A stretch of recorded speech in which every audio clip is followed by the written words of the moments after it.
Tonight, we question a mouse. The soft mystery of an illegal Pikachu. Close your eyes and let your mind wander. Tonight, we're drifting into a gentler corner of the Pokémon world, not through tournaments or rankings, but through a quiet little puzzle that lives in yellow fur and red cheeks. A single Pikachu padding softly beside a boy in a cap. Ash's Pikachu, the first face many of us remember, and the one that very quietly does not quite fit inside the numbers it's supposed to obey. When we say that Pikachu is illegal, we are not speaking of crime or punishment, but of something softer and stranger, a creature that, if you tried to place it inside the strict space of the game's rules, would simply refuse to line up. Not to punish, but to reset your expectations of what a starter is allowed to be. Levels, experience points, hidden values, move lists, damage formulas, a whole quiet machinery of math humming beneath the surface. And Ash's partner walks through that machinery like a dream, leaving footprints where no numbers should be. The anime has always felt like a dream version of the regions you know, not through damage calculations on a screen, but through campfires, sunsets, and the gentle rhythm of journeys that seem to stretch outside of time. Yet beneath that dream, the world still borrows from the game's logic. Electric moves still ground through water. Type matchups still decide whether a hit should be small or overwhelming. And a Pikachu is still supposed to begin like any other, small, fragile, bound to a modest level 5. To this day, the games insist that a creature like this must grow slowly, step by careful step. But Ash's Pikachu does not grow slowly. It shrugs off blows that, by the game's own formulas, should leave no strength at all. It learns moves like Iron Tail and Volt Tackle in ways that ignore breeding charts and items. And later, Electro Ball appears as if the universe simply decided this mouse needed another way to bend the rules. It stands against fully evolved starters, aces of gym leaders, even legendary beings, in a way that suggests a level and a stat spread far beyond anything a gentle starter should ever have. Over the next couple of hours, we will walk through this quietly.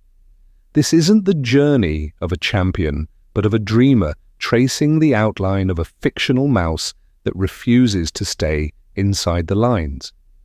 We will drift through experience math, through move legality, through the hidden nature of IVs and EVs, and through the strange durability that lets Pikachu survive blows that should be certain endings. We will compare gym encounters, league showdowns, and legendary clashes to the calm, unblinking numbers of the damage formula, and see how often the numbers must bend to let the story continue. Along the way, we will pause with specific memories, the early gyms of Kanto, the way Pikachu stands before creatures like Latios or Tapu Koko, the soft resets between regions that claim to return it to weakness, even as its history says otherwise. We will ask very gently what level this Pikachu would truly be if it had to live inside a cartridge, and whether its moves and feats would even be allowed. And at the very end of this beginning, we will turn back to the first episode, to a Pikachu that is called a starter, labeled as if it were level 5. And we will see why, from that very first thunderclap, the math quietly whispers that it could never have started there at all. What illegal really means in a world of numbers and thunderbolts. To understand why the numbers begin to disagree, we need a quiet moment with the rules themselves, the gentle framework underneath all those sparks. Close your eyes and let your mind wander, not to stadiums or cheering crowds, but to the quiet screen of a handheld console, where every creature in this world is, at its core, a set of carefully drawn lines. In the games, each species is given a kind of mathematical silhouette, called base stats. A Pikachu is sketched with a quick, nimble body, light on health, modest in strength, bright in speed. On top of that silhouette, the game layers predictable growth. Experience points flow in, levels rise one by one, and with each step, The numbers climb according to a fixed curve, never skipping, never leaping, always honoring the same ancient pattern. This isn't the journey of a champion, but of a dreamer, walking steadily through tall grass and quiet roots. Alongside those levels sits another gentle rule: move legality. A move is not just a flash of light, it is a promise about where it came from. Some moves arrive naturally as a Pokémon grows, learned at certain levels like milestones in time. Others are taught by TMs, by tutors, by breeding, or by rare events that leave a kind of signature. Volt Tackle, for example, is not a random gift in the games. It asks for a special light ball parent, a deliberate preparation. Each path leaves traces that can be checked step by step. Stats themselves are also held in balance. Hidden values called IVs, effort points called EVs, the subtle tilt of a nature, and the simple fact of level all combine into the final numbers you see. There is room for variety, for personality, for a slightly sturdier Pikachu or a slightly swifter one, but there are still hard ceilings and floors that cannot be crossed. No amount of dreaming lets a level 5 Pikachu survive what only a seasoned veteran could endure. When we softly use the word illegal here, we are not speaking of wrongdoing but of contradiction. We mean that if you tried to recreate Ash's Pikachu inside a cartridge, honoring every known rule, you would quickly meet walls, a move learned far too early, a burst of durability that does not match any legal spread of IVs and EVs, or damage that refuses to line up with any possible level. Behind all of this is the quiet river of experience. Different species follow different growth rates, medium fast, medium slow, and others, each one mapping how many encounters it truly takes to reach level 30 or 50 or beyond. The numbers tell you how long a journey really is, how many evenings of gentle training would be needed for a single Pikachu to stand before legends. Tonight, we're drifting into these equations only lightly, like fingertips on water, just enough to feel where the anime's soft, cinematic world begins to part from the game's firm structure. The show still speaks of levels, of type advantages, of moves learned as if by rule. And so it quietly invites this comparison. And when we carry this framework back to those first days with Ash, to a Pikachu called a starter, and labeled as if it were level 5, we will see the numbers wobble at once, sliding out of place from the very first morning thunderbolt. A level 5. Beginning. Rewinding to Pikachu's first day. So we return to that first morning in Pallet Town, when the numbers begin to slip. The sun is barely up, the world is quiet, and Ash wakes too late for the neat little story Professor Oak had prepared. Close your eyes and let your mind wander back there for a moment. The empty Pokeballs on the machine, the missing Bulbasaur, Charmander, and Squirtle, and then, almost as an afterthought, a single Pokeball with a lightning mark waiting in the corner. This isn't the journey of a champion, but of a dreamer who overslept. In the games, that same moment has a familiar rhythm. You step into a lab, you choose a partner, and almost without thinking you accept a quiet rule. Starters begin at level 5. From Kanto to Galar, that number is like an invisible ritual, a way the world stays in balance. So, over time, fans gently assumed that Ash's Pikachu, called a starter, and given on that first day, must share that same level 5 beginning, even if the show never writes the number on the screen. Yet when you watch Pikachu move, that assumption starts to tremble. A level 5 Pikachu in the games is fragile, with HP that dips quickly and a move pool that is still learning to be electricity at all. At that stage, it might know Thundershock and Growl, maybe Tail Whip, with damage that nibbles away rather than reshapes the field. You can almost see it in your mind. Small sparks, careful tests of power, a creature still learning its own outline. But Ash's Pikachu from the very first day behaves like something older than its role suggests. It refuses the Pokeball with almost ancient stubbornness, digs in its heels, and when the Spearow descend, it does not simply trade small bolts. Instead, pushed to the edge, it releases a sweeping thunderbolt that scatters an entire flock, then calls down lightning from the sky itself, as if borrowing strength from the wider world of nature and storm. For a supposed level 5, this is not a modest spark, it is a mythic flare. The anime still calls Pikachu weak in those early minutes, more in temperament than in raw numbers, framing it as difficult, uncooperative, not yet a partner. And yet, even in that weakness, there are these self-sacrificial surges, moments where it spends everything at once.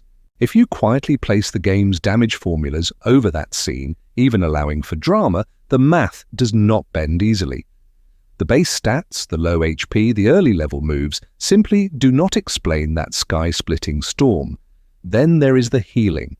After the Spearow, Pikachu arrives at the Viridian Pokémon Center, drained but not gone, and by the next steps of the journey, it is already ready to meet stronger opponents, to stand again without the slow, careful training a true level 5 would need. Tonight, we're drifting into that small discrepancy and letting it grow into a question. If Pikachu does not move, endure, or strike like a fresh starter, what level did this story truly begin at? And why would Professor Oak keep such a powerful, untamed presence waiting as the final leftover choice? Counting. Footsteps. How experience points shape a real Pikachu. If that first meeting in Pallet Town already felt a little too strong for a newborn partner, the next step is to give ourselves a gentle measuring stick. Close your eyes and let your mind wander for a moment, not to the noise of stadiums, but to the quiet numbers that live underneath every spark and every step in the games. Let's begin at the very beginning of Pikachu's in-game story. In the cartridges, Pikachu belongs to what the designers call a medium-fast experience group, a calm middle path in a world of different growth curves. That means the experience needed for each new level doesn't spike wildly. It rises in a smooth, almost comforting arc. You can imagine it as a soft staircase. From level 5 to level 10, you might need only a few thousand experience points in total, and by level 50, you are somewhere in the low hundreds of thousands, still manageable, still steady. In this system, experience is earned each time a Pokémon helps bring another to its limit. When a Pikachu in the wild humbles a small Pidgey or Rattata, it might gain a few dozen experience points, a tiny ember in a much larger fire. When it shares a trainer encounter with teammates, the reward is divided, each partner taking a portion of that growth. Trainer encounters tend to be richer than wild encounters, like small milestones along a longer road. The anime, with its flowing sense of time and space, compresses many such moments into the gaps between scenes, hinting at days of training that you never quite see, but can almost feel. To this day, the games give us a simple way to think about this growth.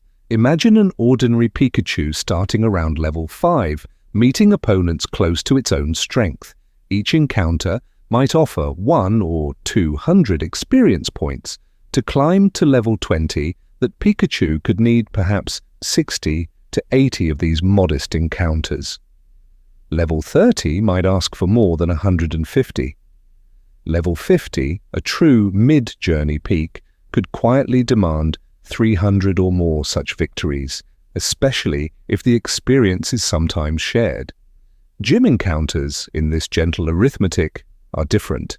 A single gym leader's ace might grant as much experience as several ordinary encounters combined, a bright flare in the slow candle of training. But gyms are rare, scattered like shrines across the regions, while the countless smaller encounters in fields, caves, and forests carry most of the real work of growth. This isn't the journey of a champion, but of a dreamer walking through nature and slowly, patiently changing. Now, set that beside the anime's structure. You see the gym climaxes, the league showdowns, the clashes with champions and even legends, but you only sense the quieter days in between. Even so, Pikachu's visible victories alone, fully evolved starters, regional aces, and later, beings that brush against myth, would, in game terms, pour enormous waves of experience into a single, small body. In ancient times, myths spoke of heroes who gained power too quickly, not to punish, but to reset the world's balance. In a softer way, the anime does something similar with Pikachu. It allows him to overcome elite opponents one day, then stumble against a newcomer the next, as if the experience never quite settles into numbers. If we honored the game's arithmetic, those legendary encounters, those gym climaxes, would lift Pikachu far beyond the modest levels suggested whenever a new region begins, and he is treated as an underdog once more. What we are doing here is not counting every frame, but building a quiet intuition. By the time Pikachu has walked through a few regions, stood in several leagues, and faced more than one legendary presence, the math suggests a creature that should be resting at a very high level indeed. Soon we'll start placing gentle, approximate numbers on these moments, rough level estimates at different points in the story, and you'll begin to feel the tension between the world the show wants you to dream in and the world the numbers insist must exist beneath it. The paradox of the eternal underdog. And yet, as you think about those quiet numbers hiding beneath the story, you can feel something else at work, something softer. The anime does not really want Pikachu to sit in your mind as an unstoppable legend, distant and untouchable. It wants Pikachu to feel like a small, scrappy partner at your side, a spark of yellow light that can stumble, learn, and every so often surprise even Ash himself. Close your eyes and let your mind wander just for a moment to the very first episodes. Pikachu is stubborn, uncertain, more wild than companion, and you are invited to grow with it. This isn't the journey of a champion, but of a dreamer, so the story keeps returning to that feeling even as years pass, and as gym badges and league ribbons quietly pile up in the background. To this day, when a new region dawns, Pikachu is framed less as a seasoned guardian and more as a friend starting over with you. From a storytelling perspective, this makes a gentle kind of sense. Each new region is a new myth, a new world, and the show needs you to feel tension when Pikachu faces a fresh starter or a new gym leader's partner. If Pikachu simply swept through every encounter, the balance would break, the journey would feel mechanical instead of alive. So you watch Pikachu strain against a brand new Snivy in Unova, or falter against an early gym in Kalos, as though all those earlier triumphs over league opponents and even legendary presences were half-remembered dreams.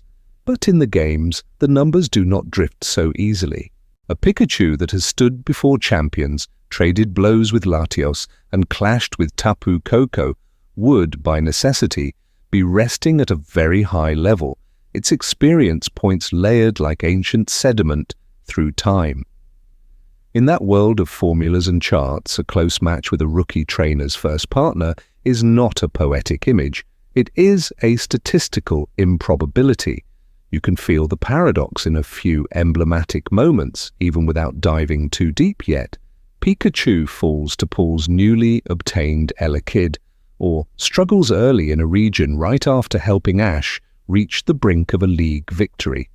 Fans gently joke about reset levels each new season, as if some unseen hand has turned a dial, not to punish, but to reset the story's sense of risk and discovery. Tonight, we're drifting into that contradiction. The anime quietly resets Pikachu's apparent strength so the underdog story can continue, yet it never erases the memories, the scars, the long trail of gym and league encounters you have already seen. The experience remains, but the power bends as though the world itself is obeying a dream logic where Pikachu is exactly as strong or as fragile as the moment requires. Games, however, are less forgiving. Their math is like an ancient law of nature, written in damage formulas, levels, and stat spreads that do not bend without cost. In the next part of our journey, we will try to respect both sides, the dreamer's need for a perpetual underdog and the mathematician's curiosity about what happens when you pin this wandering story to a rigid level chart. And when we finally begin mapping Pikachu's gym and league encounters onto game-legal levels, you may find that the myth of the eternal underdog does not merely wobble, it becomes, quite calmly and quietly, numerically, impossible. Gym by gym, Kanto's first clues. That something is off, so now very quietly we turn from broad impressions to something a little more grounded. Close your eyes and let your mind wander back to Kanto, to that first sun-washed journey where the world still felt small and gym doors seemed impossibly tall. This isn't the journey of a champion, but of a dreamer, and yet, if we listen carefully, the numbers begin to speak beneath the soft nostalgia. Ash steps into Pewter City with a Pikachu. The story calls inexperienced, a tiny spark in a stone-coloured hall. In the games, Brock's partners in this same place sit in the low teens, around level 10 to 14, Geodude and Onix shaped by ancient pressure and time. In the anime, Pikachu struggles at first, but when the sprinklers burst and water runs like sudden rain across the arena, its electricity surges through Onix with startling force. Even with that advantage for a small, supposedly early journey Pikachu to push a great rock serpent to the brink suggests something closer to a well-trained mid-teens partner than a timid beginner. In ancient times, storytellers would exaggerate to show courage. Here, the exaggeration has a level range. A level 5 Pikachu in the games, even with type advantage, would barely scratch a sturdy Onix without preparation, items, or careful strategy. The gentle myth of the underdog already strains against the quiet arithmetic of HP bars and defense stats. When Ash reaches Cerulean, the water is clearer, and so is the comparison. Misty's Staryu and Starmie, in their game forms, live around levels 18 to 21, evolved water types with decent speed and special power. An in-game Pikachu that can pressure or even defeat them reliably is rarely below the mid-teens, and more often sits in the high teens, perhaps nudging level 20, especially without elaborate effort values or perfect individual strengths. Yet Ash's Pikachu stands in that radiant space, trading blows, matching tempo, acting less like a fragile starter and more like a seasoned partner whose level has quietly climbed. Later, in Vermilion, the picture sharpens again. Lieutenant Surge's Raichu, both in the games and the story, is presented as a fully evolved high-level ace, a creature that has known many long days of training. In the games, Raichu around level 24 or higher can overwhelm a low-level Pikachu in moments. But Ash's Pikachu survives, adapts, and ultimately overcomes this heavy, seasoned thunder. To stand toe-to-toe with such an opponent implies not only clever tactics, but a Pikachu whose own level and hidden numbers are already substantial, perhaps mirroring that same mid-20s range the games quietly assume. By the time several badges gleam on Ash's jacket, an in-game Pikachu used as constantly as his, present in nearly every encounter, sharing in every experience point, would very likely sit well beyond level 25, its stats and damage output reflecting that long journey. The moves we see support this. Early Thundershock giving way to the more powerful Thunderbolt, a move that in many generations arrives around the mid-20s, serving as another gentle cross-check against the story's language of still weak. Tonight, we're drifting into a strange balance, the anime's wish for an eternal novice and the game's quiet insistence that experience accumulates. Even within Kanto alone, Pikachu's implied level is already climbing into a space where future resets and sudden losses will become harder and harder to explain with ordinary game math. And as we leave these first gyms behind, the next regions will only deepen that quiet contradiction. From Indigo to Johto. Experience that never quite sticks. So you drift with Ash and Pikachu out of Kanto, past the last echoes of that first league, and into warmer seas and softer colours. Close your eyes and let your mind wander, and you can almost feel the world opening sideways rather than forward, as if the Orange Islands are a quiet side path in a game, a secret chapter where experience still flows even when the main story pauses. In the games, this kind of detour would be a bonus campaign, a place where your partner is already seasoned from one full journey and now meets unusual opponents that give extraordinary experience. That is what the Orange League quietly is. Pikachu stands before Drake's Dragonite, a towering, fully evolved guardian that in game terms would sit in the high 40s or even beyond, a creature normally reserved for the end of a long, measured climb. Each time Pikachu endures a blow and answers with its own lightning, the invisible numbers behind the scene would be surging. Because in that other version of this story, the one told in menus and stat screens, repeatedly overcoming pseudo-legendary shapes and late-game partners is like drawing from a deep well of experience. A single Dragonite or a team of high-level companions around it can lift a faithful Pikachu several levels at once, especially when it has already grown strong from Kanto's gyms and league. Tonight, we're drifting into that hidden arithmetic, the quiet math that never appears on the anime's surface, but would, if tracked, send Pikachu climbing quickly toward the late 30s, the 40s, and beyond. From the Orange Islands, the current carries you into Johto, a region that feels like an echo of Kanto's past, with ancient towers and familiar shapes seen through a softer light. This isn't the journey of a champion, but of a dreamer retracing their own steps, yet the experience still accumulates.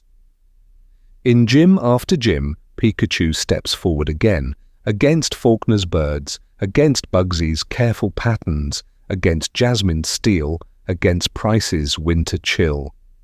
Each victory, each close match, would be another layer of unseen experience, another quiet confirmation that this small partner is no longer anywhere near the early levels. By the time Johto's league lights glow above the stadium, Pikachu has, in narrative terms, completed 2 full campaigns, Kanto with its Elite Four and Indigo Conference, and Johto with its own long road of trainers, gyms, and league stages. In game logic, a single Pokémon carried through 2 regions like this, always present, often leading, would almost inevitably find itself around level 50 or higher, nudging into the late game or even post-game ranges where only the strongest partners dwell. The anime sometimes lets this truth slip through its quiet mask. To this day, characters remark on Pikachu's unusual strength, on the way it moves and endures like a veteran, as if sensing the weight of all those unseen experience points. The show wants you to feel both things at once. A seasoned companion and a creature that can still falter, still be surprised by a new style or a new region's rhythm. And here, the contradiction begins to sharpen, even if it remains gentle. Numerically, in the world of levels and stats, Pikachu should now be a high-level partner, a seasoned traveler whose power rarely wavers against new trainers just leaving their hometowns. Yet future regions will quietly ask you to accept something else. That this same Pikachu can still struggle with early route companions and fresh starters, as if the long road behind it has left no mark at all. In ancient times, stories of heroes sometimes grew stranger as they crossed new lands, and Ash's journey is no different. As we move onward into Sinnoh and Unova, where this same Pikachu will stand before legendary beings and then later stumble against brand new partners, the gentle tension between narrative and number will only grow clearer, and the math will become harder and harder to ignore. The legendary problem.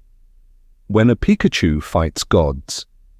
And then, almost quietly, that tension steps onto a much stranger stage. Close your eyes and let your mind wander, and picture it. The same small Pikachu you met in Kanto, the same uneven lightning and stubborn heart, now standing in a quiet arena of ice before Regice, a being shaped like an ancient pillar, said to have slept away ages in frozen solitude.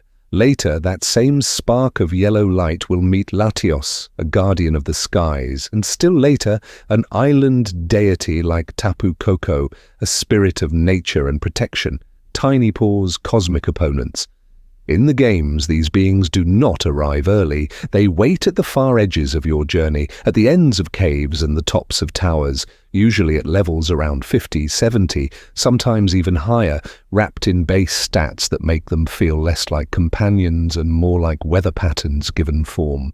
They are designed so that even a full, well-trained team must move with care around them, because the numbers themselves are heavy. This isn't the journey of a champion, but of a dreamer, yet the math still watches from the background.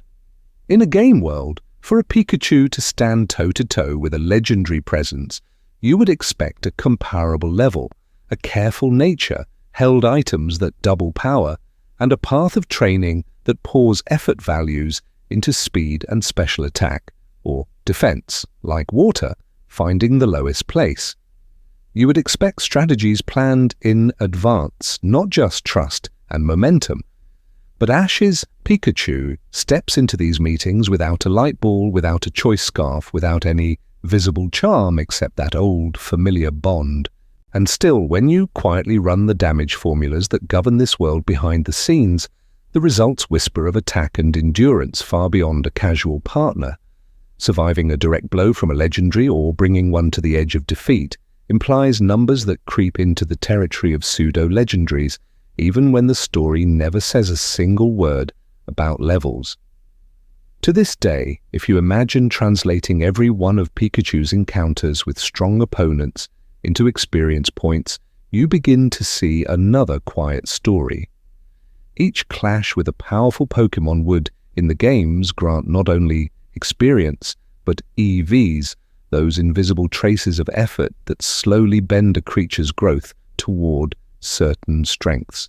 With so many legendary scale meetings, Pikachu's EVs would swell in particular directions, turning it over time into something that resembles a carefully bred and trained competitive partner rather than a wandering starter.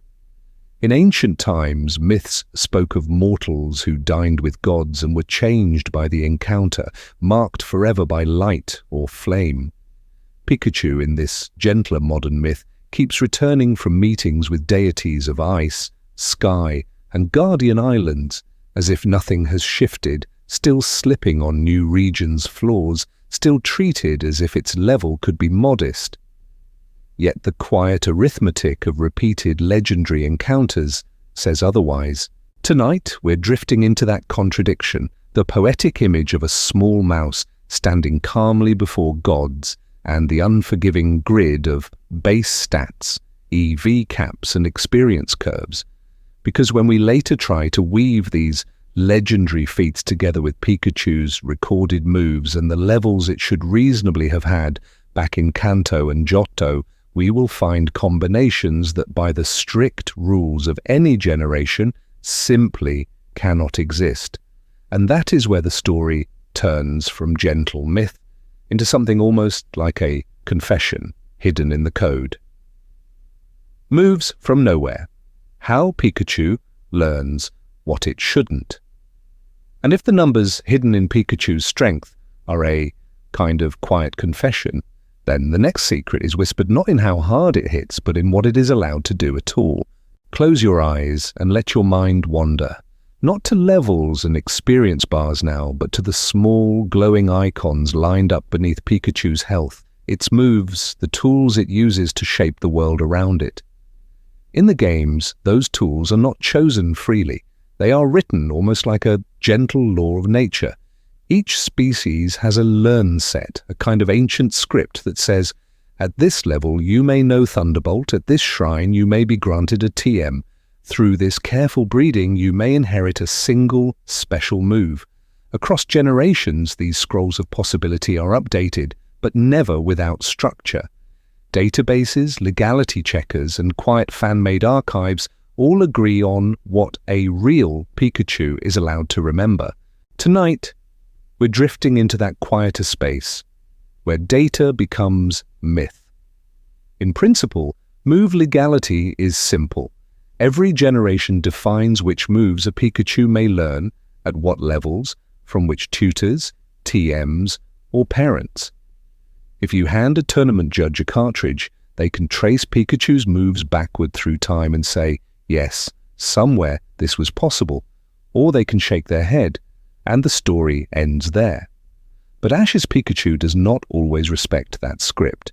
In ancient times, moves were imagined as something a partner discovered through training and trust, and the anime often keeps a piece of that older dream. Pikachu learns Iron Tail not as a line in a table, but as a moment of effort and inspiration. Electro Ball arrives like a new star in the sky, not as a reward for reaching a specific level. Even Volt Tackle, wrapped in golden light, feels less like a mechanic and more like a legend. When you compare those moments to the careful grids of the games, a puzzle appears. There are stretches where Pikachu's timing, its region, and its known moves simply do not match any single generation's legal learn set. Iron Tail shows up far earlier than a low-level Pikachu could ever justify. Electro Ball replaces older moves in patterns that do not line up cleanly with how a player would progress. Coverage moves combine in ways that, on a legitimate cartridge, would require TMs or tutors Ash never touches. This isn't the journey of a champion, but of a dreamer.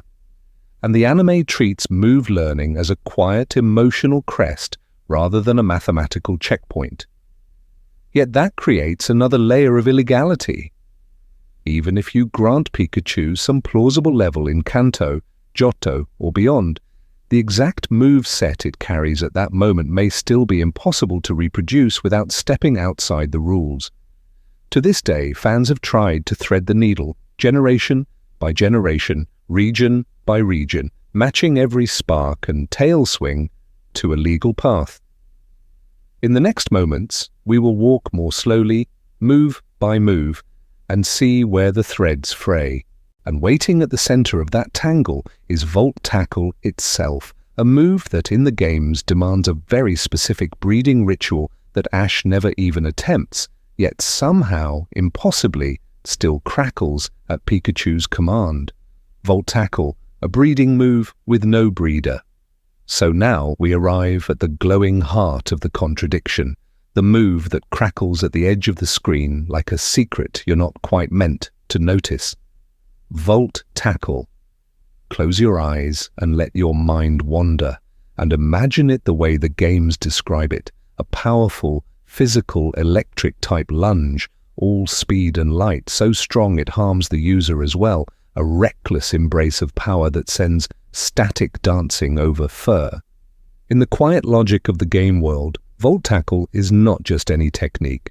It is the signature spark of the Pikachu line, rare and carefully guarded, the kind of move that turns a gentle partner into a true offensive force in certain generations, especially when held up against the simple charm of Thunderbolt. But the way you obtain it is not through training, not through repetition, not through time spent under open skies. It is written into birth itself. Let's begin at the very beginning of that mechanic. In the relevant generations, if you want a Volt Tackle user, you must bring a female Pikachu or Raichu to the daycare, or later the nursery, and place a light ball gently in her care. From that pairing, after a quiet stretch of steps and waiting, a Pichu will emerge from its egg already knowing Volt Tackle, as if the move were a family memory carried forward in its cells. There is no level where Pikachu simply learns it, no TM to slip into your bag, no move tutor hidden in some ancient town. To this day, in those versions, Volt Tackle exists only as an inherited gift. That means that an already grown Pikachu, no matter how loyal, no matter how many leagues it has seen, cannot simply awaken Volt Tackle through practice. The code is clear. Without that egg, without that light ball, the move does not exist for that individual. Now, drift back to the anime's softer palette. Tonight, we're drifting into the episodes where Ash and Pikachu first begin to chase this golden thunder.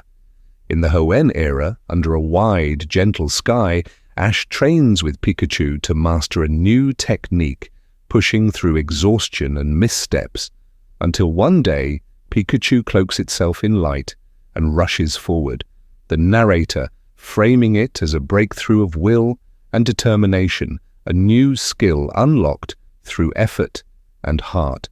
There is no breeder in the background, no mention of an egg, or a light ball, or an earlier Pichu that once held this power.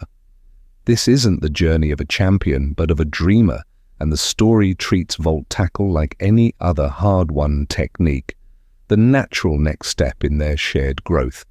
Gently, a contradiction takes shape. In the games, no amount of training can give an adult Pikachu Volt Tackle without rewriting its origin. In the anime, training alone is enough. Even when later generations and remakes add move tutors or special distributions, their timing and conditions do not line up with Ash's Hoenn timeline, where Pikachu is already long established as a single, continuous partner. If you tried to recreate that same Pikachu on a save file, bound to its original start and unbroken companionship, Volt Tackle would quietly push you into illegal territory unless you imagine an unseen egg, an unseen world where Ash left this partner behind and hatched another in its place. And that hidden possibility, that off-screen fracture in their story, is exactly what the anime seems determined never to show. Iron Tail and Electro Ball, timing that doesn't add up. And yet, Volt Tackle is only the beginning of this quiet arithmetic problem. Close your eyes and let your mind wander for a moment to another gleaming trick of light. Iron Tail, that silver arc of power that lets a small electric mouse touch the realm of steel. In the anime, it arrives almost like a blessing, a graceful answer to the hard walls of rock and ice types that would otherwise shrug off Pikachu's sparks. In the games, though, Iron Tail is not a simple revelation. It is a technical secret sealed inside TMs and tutors, bound to regions and to people who stand in very specific places in the world. In Johto and Hoenn, you need the right disc, the right currency, the right moment in time, sometimes even a post-game shore where a quiet NPC waits to share this knowledge. Iron Tail is not something a wandering child and a starter simply stumble into. It is a move that assumes infrastructure and access. Tonight, we're drifting into the contrast between that careful structure and the anime's softer myth. In the Hoenn arc, you watch Ash's Pikachu train Iron Tail with gym leaders and mentors, not with machines. There is no glimmering TM case, no move tutor counting shards. There is only practice, repetition, and then suddenly mastery. The story asks you to accept that effort alone has unlocked a move that, in-game, is locked behind items, currencies, and regional rules that Ash never visibly touches. So if you tried to map that scene back onto a cartridge, you would need to imagine Ash somehow carrying the correct TM from Johto into Hoenn, or finding a tutor who never appears on screen. The math of access does not quite balance with the quiet narrative of training that you see. Electroball bends the numbers in a different way. In the games where it exists, Pikachu learns Electroball by level, usually in the mid-20s, a point at which a partner has already seen many routes, many trainers, many nights under the same stars. When Pikachu first hurls that glowing sphere in Unova, the implication is clear. Any legal in-game Pikachu doing the same would be at least around that level, perhaps higher, given everything it has already endured. But the anime's timeline speaks a softer language. Each new region pretends gently that Pikachu is almost new again, that its strength has been reset without a number ever being spoken. To this day, people debate how strong it is because the story and the level curve disagree. Electro Ball appears at a moment that feels early for such power, if you are counting experience as the games do. Move slots deepen the riddle. In the games, 4 moves form a strict frame. Something must be forgotten for something new to bloom. In the anime, Pikachu seems to remember and release moves according to emotion and narrative need, not to punish, but to reset the tone of a region or a league. There are stretches where Volt Tackle, Iron Tail, Electro Ball, and a staple electric move like Thunderbolt all seem to orbit the same period of time, overlapping in ways that would force impossible choices on a real save file. This isn't the journey of a champion, but of a dreamer, and the moves follow that dream. Pikachu's progression listens to the rhythm of gym arcs, friendships, and farewells, not to the strict chronology of learn sets and tutors. When you look with a player's eye, the cracks appear. When you look with a sleeper's eye, it becomes something else entirely, a small myth walking beside a boy, stepping gently outside the math we keep trying to trace. Nature, IVS, and EVS, building the perfect impossible Pikachu. So now, instead of chasing every move on a chart, you can turn your head slightly and look at Pikachu itself, as if it were dozing by the campfire, its fur lit by quiet embers. Close your eyes and let your mind wander, not to gyms and ladders, but to the gentle machinery underneath every creature in this world, the quiet numbers that decide how fast a heart can move, how long a small body can stand. In the games, those numbers begin with something called a nature. It is a soft tilt, a preference written into the soul of a Pokémon, nudging one strength upward while letting another fall slightly behind. A Pikachu with a jolly nature leans into speed, darting through space like a spark. A timid one trades a touch of physical force for special power and swiftness. An adamant or naive nature pulls it toward sharper strikes, a little more daring, a little less guarded. This isn't the journey of a champion, but of a dreamer, and even here, the dream is shaped by which way that inner compass points. Beneath that lies something even quieter. IVs, individual values, the hidden genes of this digital myth. From the moment a Pikachu appears, each stat is given a secret number from 0 to 31 that decides how high it may climb with time. A perfect spread, 31 in every place, is rare without breeders, items, or manipulation. It is like finding a perfectly cut crystal in ancient stone, unchipped, untouched, waiting. To this day, players chase these glimmering ideals, resetting, breeding, calculating, while the world of the anime pretends such things do not exist at all. Then there are EVs, effort values, the invisible record of a life lived. Every encounter leaves a trace, a few points of speed from quick opponents, a little sturdiness from enduring heavy blows, special power from facing mystic beams and waves. Over time, these traces settle into shape, turning a Pikachu into a swift striker, a glass cannon, a sturdy partner, or something balanced in between. In ancient times, this would have been called simple training. In our more measured age, it becomes a hidden ledger that only the math can see. When you remember Pikachu racing ahead of seasoned opponents, weathering legendary blows that should have ended the story on the spot, and still answering with bright, searing power, a picture begins to form. To move that quickly, it would almost need a speed-boosting nature. Jolly or timid, its EVs poured carefully into swiftness, and either physical sparks or special surges. To endure the way it does, some of those invisible points would have to slide into health or defenses, stealing from nowhere, as if the cap did not exist. Yet Ash never breeds, never counts, never speaks the language of IVs and EVs. His Pikachu is raised on shared meals, sleepless nights, and promises under unfamiliar stars, and somehow emerges as if it were a competitive-grade creature, near-perfect genes, near-perfect training, all without a single conscious calculation. Tonight, we're drifting into the strangest part of the myth. Even if we grant Pikachu this impossible build, this almost flawless spread of nature, IVs and EVs, some of the moments you remember most still lie beyond the edge of the formula, waiting in the dark where no legal Pikachu should be able to stand. Damage formulas and durability. Why Pikachu should be fainting? So now, with this almost impossible Pikachu-built piece, by careful piece, we arrive at the quiet heart of the numbers themselves. Close your eyes and let your mind wander, not to a stadium full of cheering, but to a chalkboard in a gentle, lamp-lit room, where the damage formula sits like an ancient equation, older than any league. In the games, that formula is simple in spirit, even if the symbols look complex.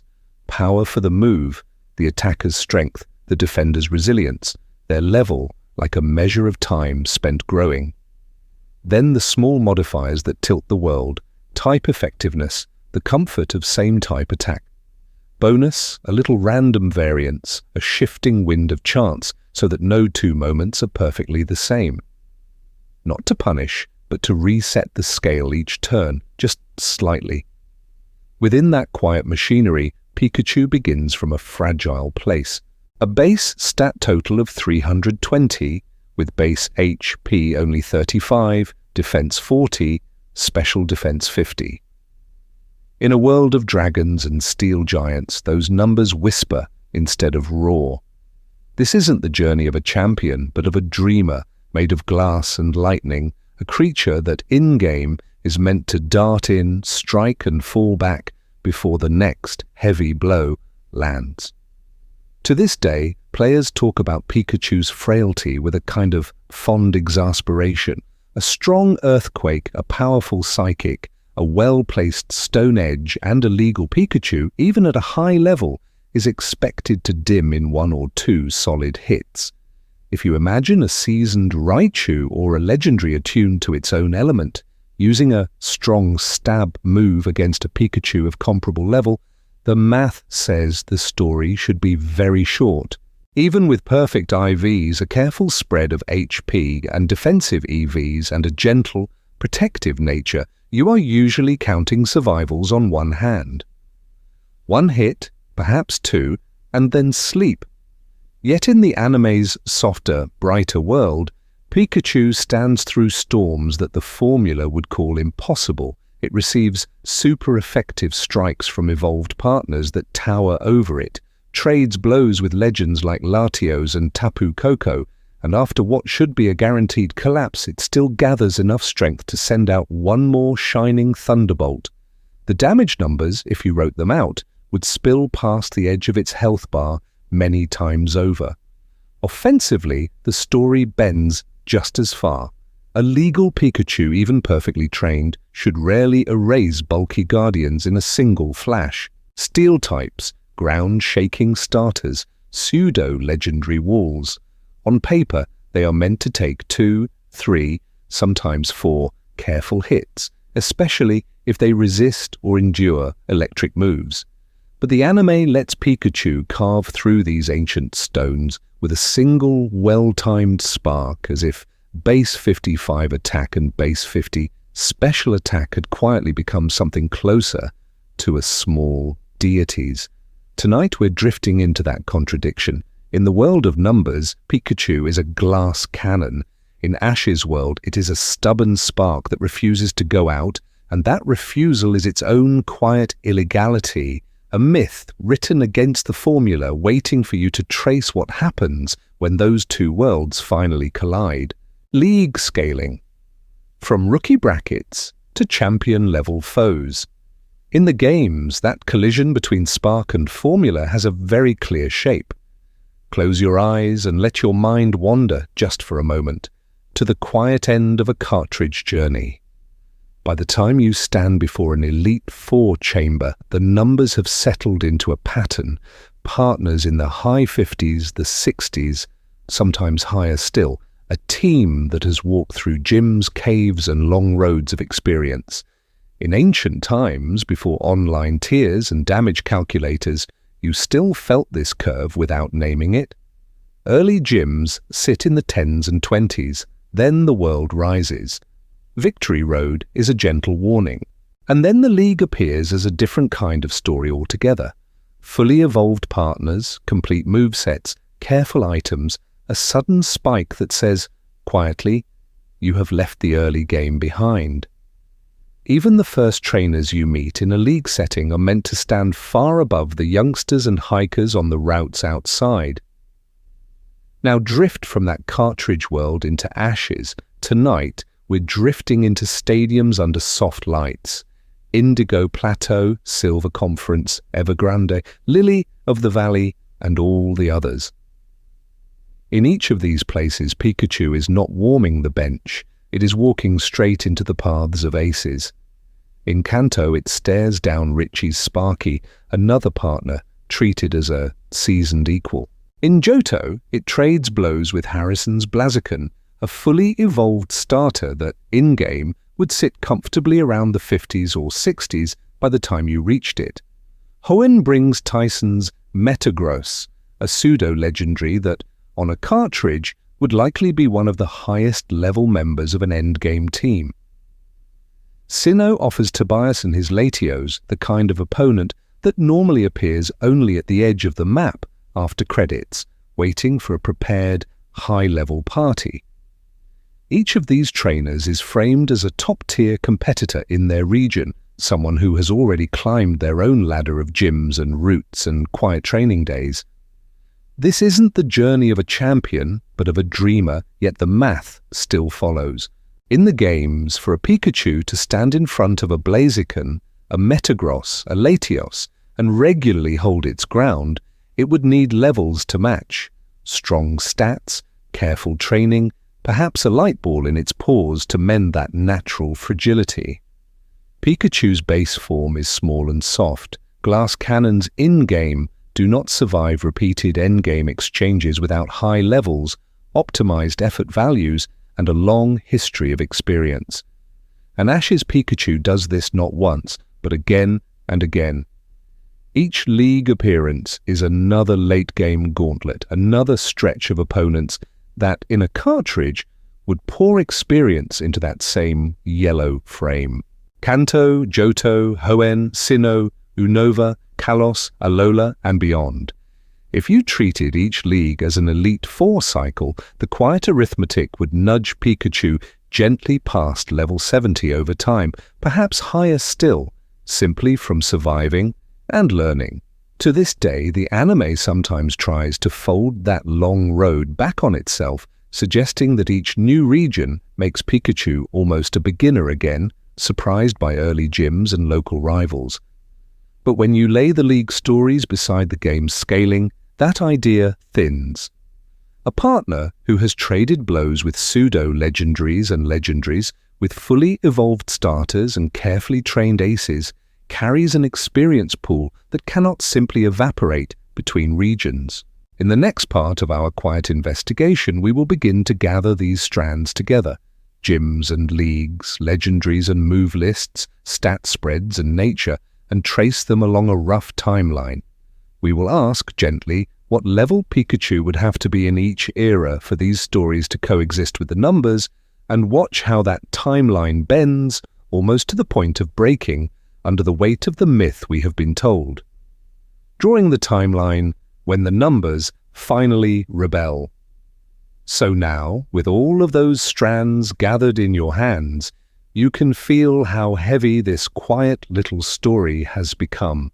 We began with simple questions about experience and levels, and found ourselves wandering through formulas for damage, stat spreads, and move legality, discovering that Ash's Pikachu sits somewhere just outside the rules that were meant to contain it. We traced how gym leaders and leagues are supposed to scale, how a first badge is early game, and a champion is late game, and we held that beside the moments where Pikachu stands calmly before pseudo-aces and legends. We listened to the numbers when they whispered that a level 5 partner could not possibly trade blows with Latios or endure the radiant force of Tapu Koko, not without a nature and training that push far beyond what a small electric mouse should reasonably know.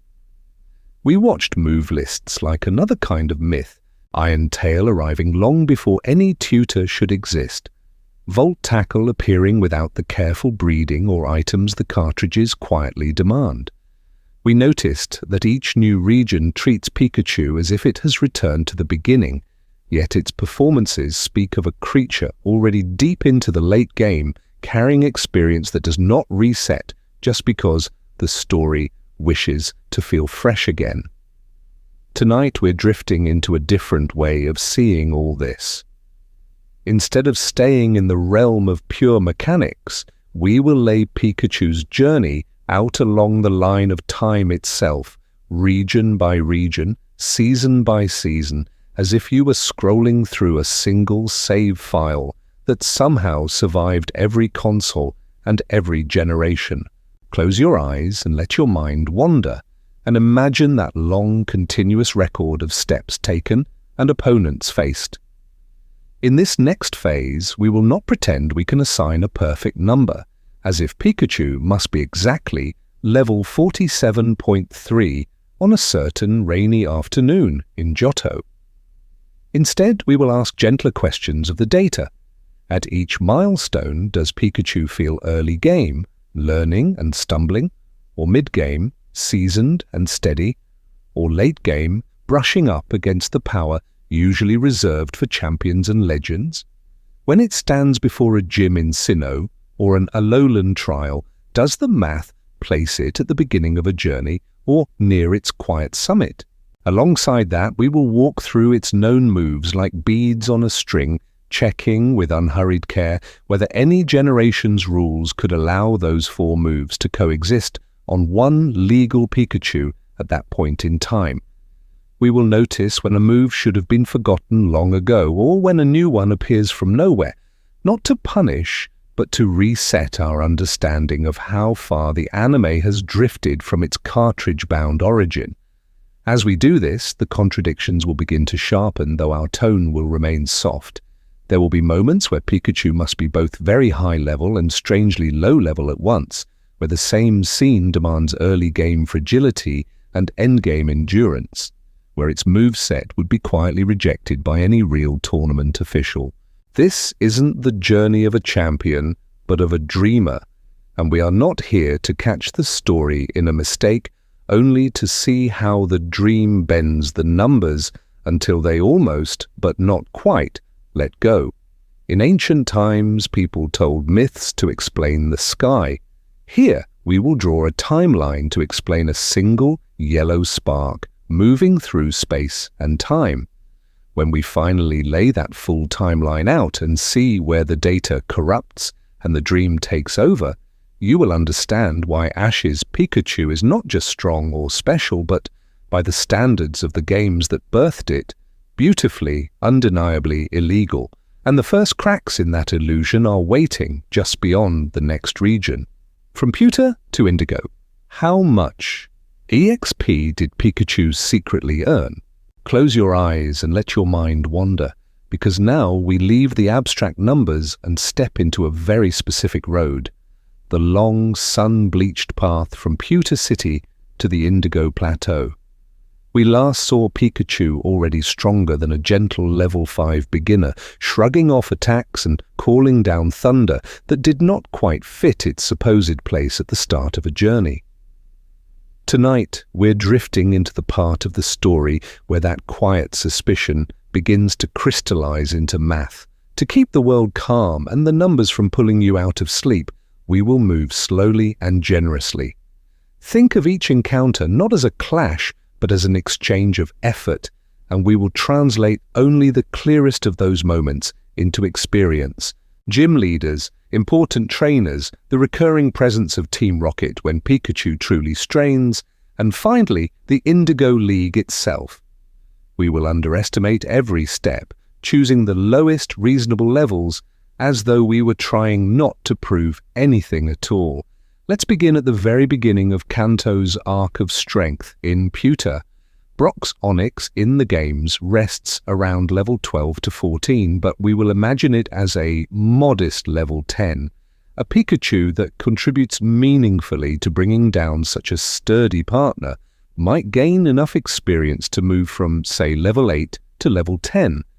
Misty's Starmie, often framed as a second sharper wall, can be treated as level 18, yet we will call it 15, another few gentle steps upward, by Vermilion Lieutenant. Surge's Raichu is explicitly described as experienced, a veteran of many encounters.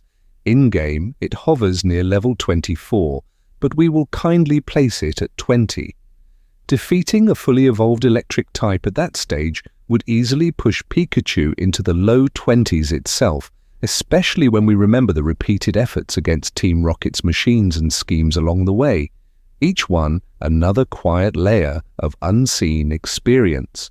Erika's graceful grass types in Celadon, Koga's elusive partners in Fuchsia, Blaine's blazing fire specialists on Cinnabar, and the mysterious Viridian Leaders team can each be mapped softly to aces in the low 30s.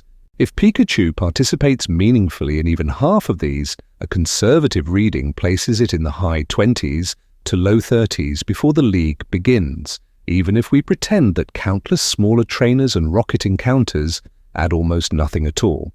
Then comes Indigo.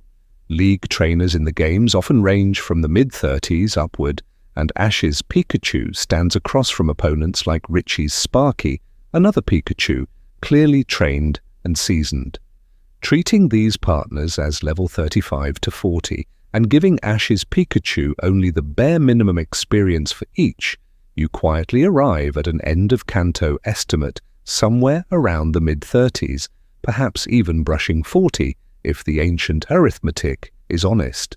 And yet to this day, the story still frames Pikachu as a scrappy underdog, capable of stumbling against surprisingly simple opponents, as though it has never walked this long road of earned strength.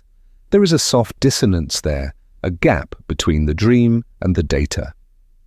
If this is what we find while being this generous, only tracing Kanto's first arc, you might wonder what happens when we carry the same gentle method into Johto, Hoenn, and beyond, where the levels rise, the legends appear, and the little yellow spark refuses to fade.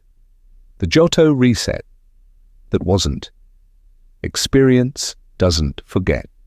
So, now the road bends toward Johto and the story pretends very gently that you are starting over.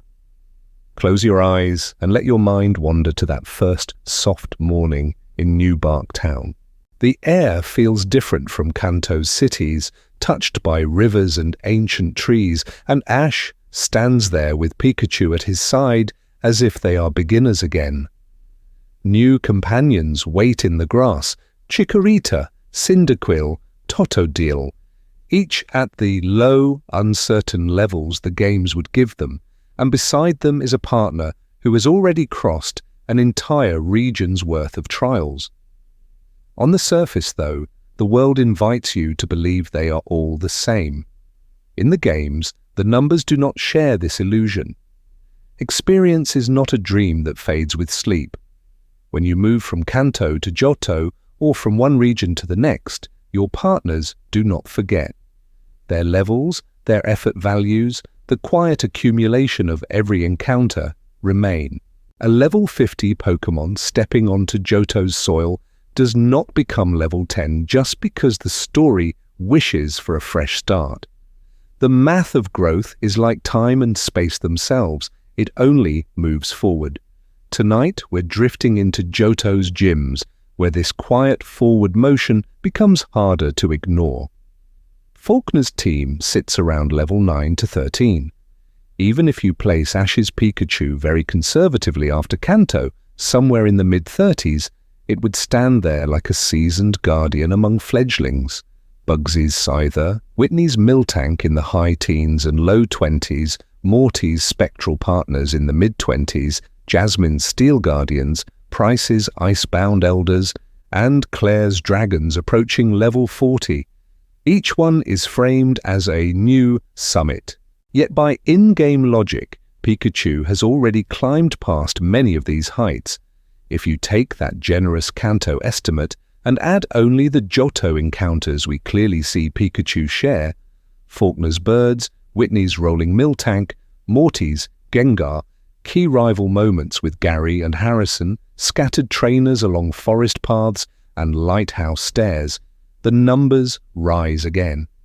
10, 20, 30 significant victories layered onto an already overqualified partner would nudge Pikachu well into the 40s, perhaps higher, even if you deliberately ignore every unseen skirmish the anime implies.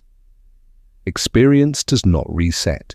It compounds quietly, like interest. And yet, the story keeps pretending otherwise. Early in Johto, Pikachu strains with modest opponents, the sort a new player's level 12 starter might face. This isn't the journey of a champion, but of a dreamer, so the anime chooses drama over data, closeness over consistency.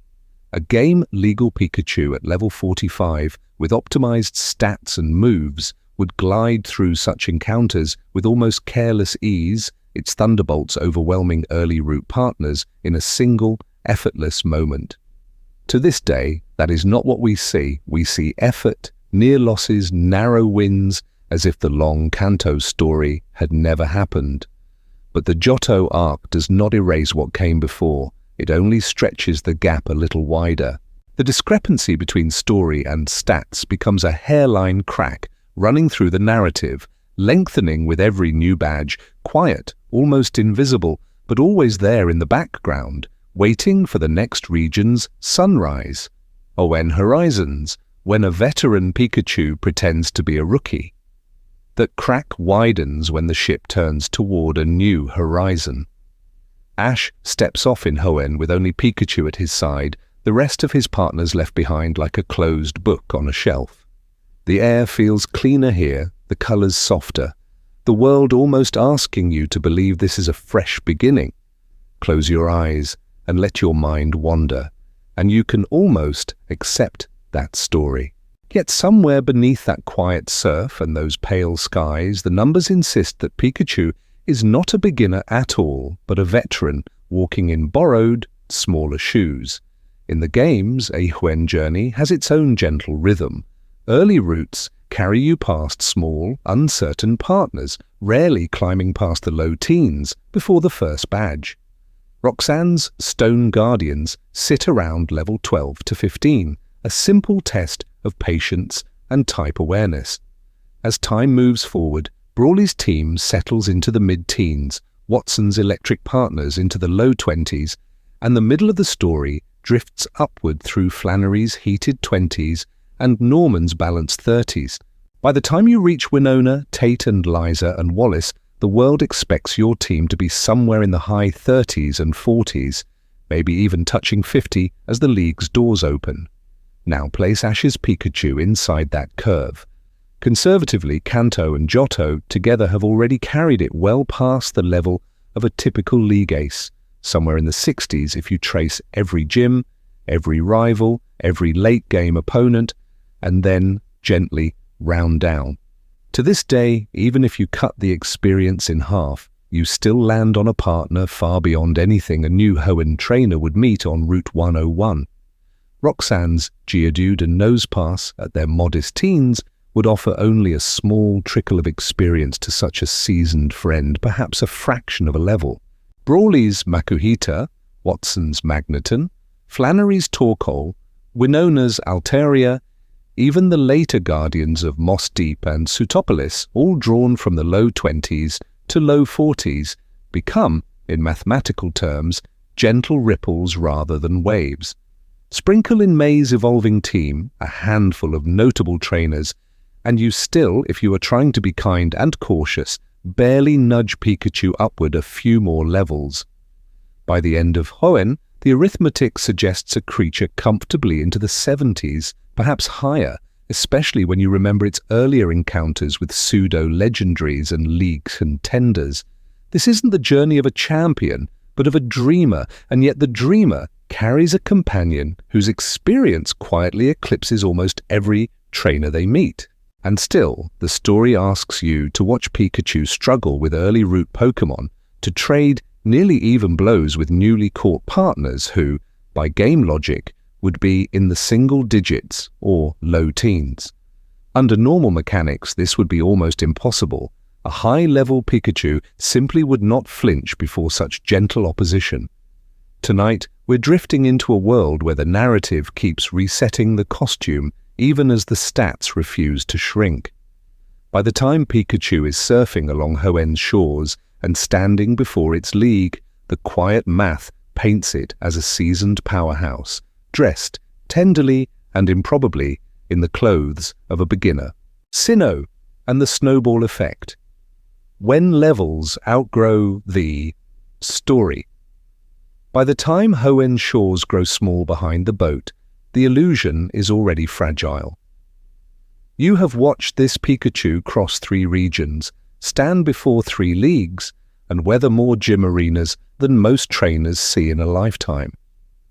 Close your eyes and let your mind wander, and when you open them again, the world has shifted north into Sinnoh's colder light. Sinnoh feels different from the very first step. The air is quieter, the colors a little softer, and yet the contests of strength are more careful, more deliberate, almost like a quiet echo of the competitive scenes you might know from the games. This isn't the journey of a champion, but of a dreamer walking into a region where rivals like Paul treat training as math and method, where each move is weighed, not just felt. In the games, Sinnoh's gym leaders mark a clear climb. Byron's steel companions sit in the mid-40s, Candace's ice partners brush the high 40s, and Faulkner's electric team reaches into the low 50s, a late-game threshold that says without words that this is the end of an arc. In the anime's gentler telling, Ash's Pikachu stands in for many of these trials, answering steel with iron tail, snow and hail with stubborn sparks, and even Faulkner's own electric partners with a kind of mirrored resolve. Each victory, each hard-earned draw, would, in game terms, pour experience into a cup that was already nearly full. Then there are the quieter, heavier moments with Paul. Long before their league confrontation, Pikachu trades blows with teams built like competitive squads, Torterra, Honchkrow, Ursaring, each one the sort of fully trained partner that in the games would cluster around level 50 or beyond by the time a league approaches. To this day, if you mapped those encounters onto damage formulas and level charts, you would find yourself placing Pikachu higher and higher simply to make the exchanges feel fair. And at the league itself, the myth grows stranger. Pikachu helps carry Ash through teams that, by any reasonable reading, sit in that same late-game band. Fully evolved starters, seasoned partners, opponents who have walked their own long roads. Then, in the shadow of Tobias, Pikachu faces a Latios, a being the game's reserve for the quiet sky after the credits, a level 70 presence by default. To survive, to trade blows, to bring such a creature down, you would, in game logic, nudge Pikachu into the 80s, perhaps higher, with perfect training and nature and effort values layered like sediment from Kanto, Johto, and Hoenn. When you stack this Sinnoh experience on top of everything that came before, the numbers whisper a simple truth. By now, Pikachu should live near the upper edge of what a non-legendary can be. Not a beginner, not even mid-story, but a seasoned veteran whose level bar can barely move.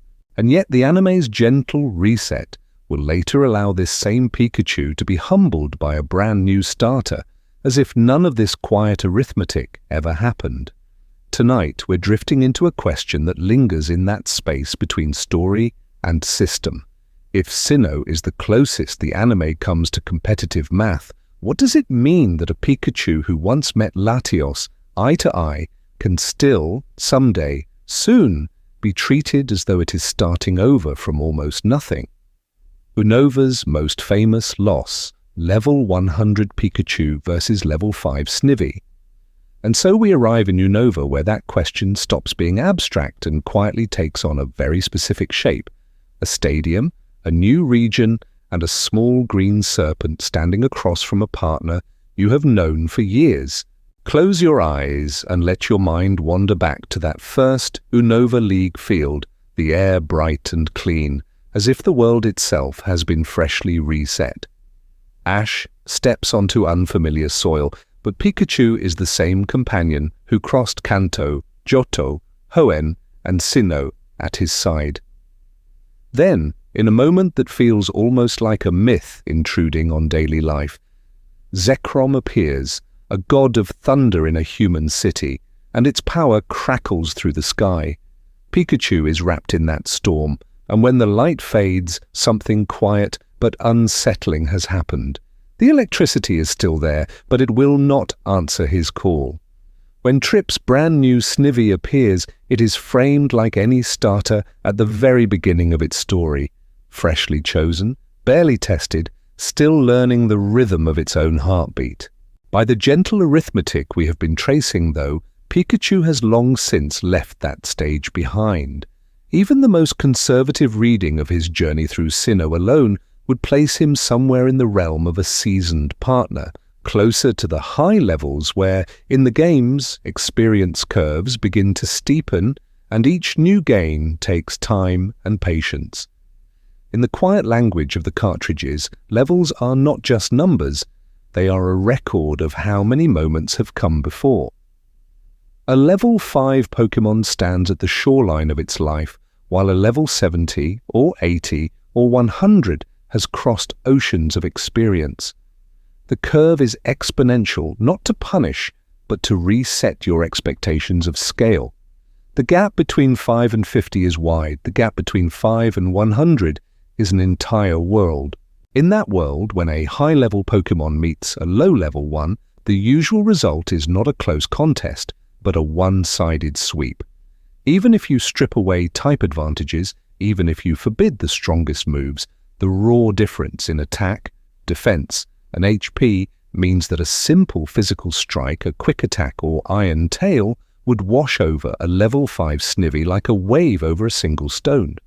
Some viewers have tried to soothe this dissonance by saying Pikachu was weakened or reset, that Zekrom's thunder quietly erased the numbers we have been building. Yet in the games, status conditions and stat drops never touch level. Paralyzed, burned, or debuffed, a level 80 remains a level 80, its blows still carrying the weight of its journey. Even without electricity, the damage formula whispers the same thing. With endgame experience, Pikachu's ordinary strikes should push past a novice Snivy's gentle defenses with ease. That they do not is our turning point, the moment where narrative grace clearly steps outside the boundaries of game-legal behavior. Tonight, we're drifting into that space where the story chooses humility and suspense over arithmetic, and where Pikachu, for a single Unova morning, is asked to forget how far it has already come. Kalos, Alola, and beyond. When soft resets become a pattern. From that Unova morning, the journey does not end. It simply turns the page. Close your eyes and let your mind wander to Kalos, where the air feels lighter, where Lumios's lights glow like a constellation brought down to street level, and where the old rules of strength are wrapped in a new myth of mega evolution. It feels like a fresh chapter, yet you know quietly that nothing has truly been erased. Ash steps into Kalos with the same Pikachu on his shoulder, the same shared memories folded between them like worn photographs. This isn't the journey of a champion, but of a dreamer who refuses to leave his first partner behind. To this day, the anime never asks you to pretend those earlier years did not happen. They speak of Charizard, of Sinnoh's League, of Unova's friends. Experience in the story is continuous. So, in a game-legal world, the levels should be too. In Kalos, Pikachu faces Viola's Surskit and Vivillon, then grants rock-carved partners, then Olympia's Psychic Cosmos, and Wulfric's winter-hardened ice. It stands in the Kalos League against trained teams that, by game standards, would sit comfortably in the mid-40s to high 50s, shading towards 60 for the strongest contenders. If we keep our numbers conservative and stack this gently on top of Kanto, Johto, Hoenn, Sinnoh, and Unova, Pikachu now drifts somewhere around the high 70s, perhaps even touching the low 80s, a creature almost pressed against the soft ceiling of level 100. And then the world bends again, this time toward Alola. No gyms, but island trials. No league at first, but a circle of kahunas who feel more like elders than opponents. Tonight, we're drifting into a place where nature and tradition hold hands, and where Tapu Guardians watch from the edges of the sea. Pikachu joins totem encounters that echo boss-tier challenges, meets Hala, Olivia, Nanu, and Hapu, and later walks into the Alola League itself, facing teams that, in the games, would rest around the 50s and 60s, layered on top of everything before. By any gentle accounting, there is not much room left for growth in the strict language of experience points. At this stage, each new victory would be a tiny step on a nearly finished staircase, not a leap from novice to seasoned partner. Yet, in Alola's earliest days, and again in Galar and beyond, the story quietly leans on an old pattern. Pikachu struggles with early companions, with local trainers whose in-game equivalents would be barely above a new starter, as if it were only a little stronger than level 10 or 15. In ancient times, legend said the world would sometimes be washed clean, not to punish, but to reset. The anime borrows that feeling for tone and tension, but applies it to a single, very modern mouse. The more regions Pikachu travels through, the more its story and its math drift apart, like two paths in a forest slowly curving away from each other, still visible, still connected, yet no longer quite able to meet in the same clearing of logic and lore. The hidden numbers, IVS, EVS, and why Pikachu should be a monster. And yet, even as those two paths drift apart, the numbers keep quietly walking beside Pikachu, step after step, like a shadow that never quite leaves. Close your eyes and let your mind wander, not to the bright stadium lights or cheering crowds, but to the hidden pages of a rulebook most viewers never see, where every creature in this world is written in tiny, careful digits. In the games, each Pokémon is born with something called individual values, or IVs, a kind of secret genealogy inscribed in their code. Let's begin at the very beginning. When a Pokémon appears, the game quietly rolls a little genetic lottery for each stat, from health to speed, deciding how high that stat can truly climb. Most creatures get something average, a gentle middle ground, but a partner chosen by Professor Oak, entrusted to a child meant to travel through time and space and meet legends, would reasonably sit far above that average, with sharper special attack, quicker reflexes, and a natural tilt towards strength. Those are the numbers Pikachu is born with. The second layer grows with time. Effort values, or EVs, are not dramatic or flashy. They are grains of sand in an ancient hourglass, falling one by one whenever a Pokémon overcomes another. Each meaningful encounter leaves a trace behind. Defeating a swift Pokémon grants quiet points towards speed. Overcoming a powerful one nudges attack or special attack a little higher. Slowly, invisibly, the creature's shape bends toward the life it has actually lived. Tonight, we're drifting into that lived history. Pikachu has stood across from gym leaders and their ace partners, from league challengers whose teams would, in-game, sit comfortably in the high levels, from pseudo-legendaries like Dragonite and Garchomp, from guardians and deities such as Latios and Tapu Koko. In the games, these beings are rich sources of EVs, especially in offensive and speed-focused stats. Each victory, each hard-earned draw, each narrow escape would, on a cartridge, add more invisible weight to Pikachu's attack and speed, as surely as rings form in the trunk of an ancient tree. By the time Ash leaves Kanto, Pikachu's EVs in those key areas would already be swelling. Through Johto, Hoenn, Sinnoh, Unova, Kalos, Alola, Galar, the accumulation becomes almost mythic. The games cap these values. There is a maximum, a point of balance where no more growth is allowed. Long before the later regions, Pikachu would have quietly touched that ceiling, becoming, on paper, something very close to a fully trained competitive partner. A Pikachu with high IVs, carefully tilted by nature toward offense or speed, and EVs polished by years of constant high-level encounters should, at the levels we've estimated, move like lightning and strike like a storm. Many of the foes that seem to trouble it in new regions would, under the game's own equations, fall in a single, decisive exchange. This isn't the journey of a champion, but of a dreamer, yet the arithmetic insists on championship numbers. To this day, when Pikachu is shown struggling against a brand new trainer's first partner, the gentle story and the quiet math part ways again. If its hidden numbers are as high as they ought to be, then those sudden stumbles are not just surprising, they step softly outside the boundaries of how this world's systems were designed to keep their own kind of balance, hinting that something deeper and stranger may be shaping this small electric myth. Nature, friendship, and the myth of the gentle Pikachu. And yet, for all that hidden sharpness in the numbers, the story the anime tells you is not of a monster, but of a friend who hesitates, trips, and learns. Close your eyes and let your mind wander for a moment, not to charts or formulas, but to something softer that still shapes power in this world, nature, in the quiet, game-mechanical sense of the word. In the games, every Pokémon is born with a nature, a tiny tilt of personality that leans them gently toward one strength and away from another.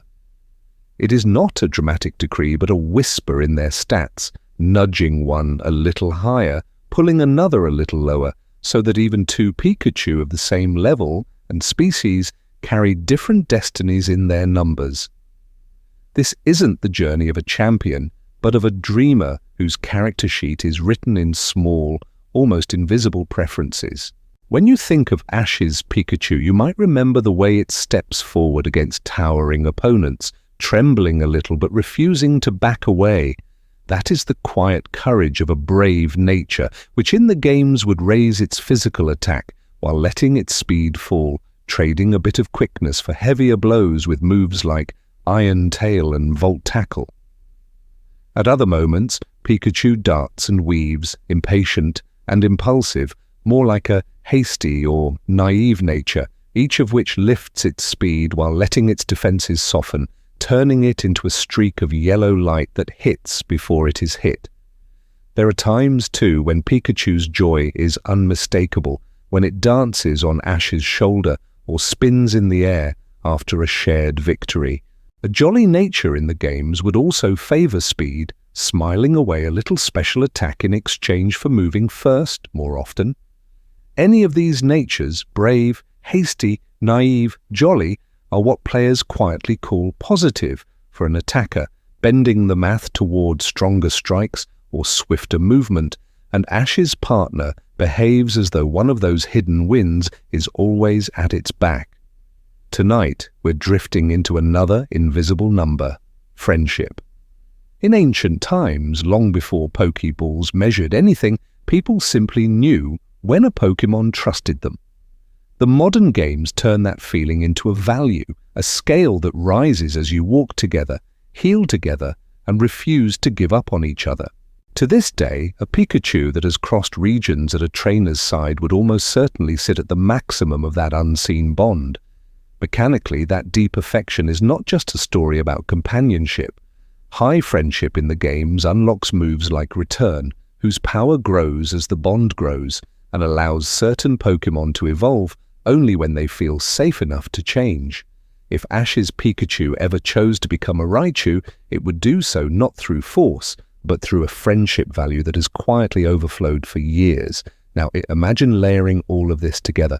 A nature that leans toward attack or speed, individual values near their ceiling, effort values polished by countless encounters, and a friendship stat pressed up against its invisible limit. Even without intention, the long, wandering journey has sculpted Pikachu into something close to mechanically perfect. The world sees a small, gentle companion who dozes on a shoulder and shares apples by the campfire, but the math describes a quietly terrifying specialist, a creature whose every hidden number has been tuned by time, space, and shared experience. The anime invites you to cradle Pikachu in your mind as fragile, almost breakable, a streak of yellow that could be hurt at any moment. The formulas, however, suggest that this fragility is more myth than measure. Between those two views there is a strange balance, and in that balance lies the next question. How far outside the usual limits do its feats truly reach when we compare them to the strongest beings this world has ever known? Moveset mysteries, Iron Tail, Volt Tackle, and the problem of coverage. That balance becomes even stranger when you stop thinking about numbers and start thinking about moves, about the quiet little sparks and flashes that define Pikachu each time it steps into a new story. Close your eyes and let your mind wander, and you can almost list them by memory. The steady glow of Thunderbolt, the darting blur of Quick Attack, the silver arc of Iron Tail, the crackling recoil of Volt Tackle, the spinning light of Electro Ball, and later, other techniques that appear for a while and then simply drift away. Over the years, Pikachu's core seems familiar, like a melody you know by heart, yet the notes around it change whenever the world asks for a different tune. A region of stone and steel brings Iron Tail to the forefront.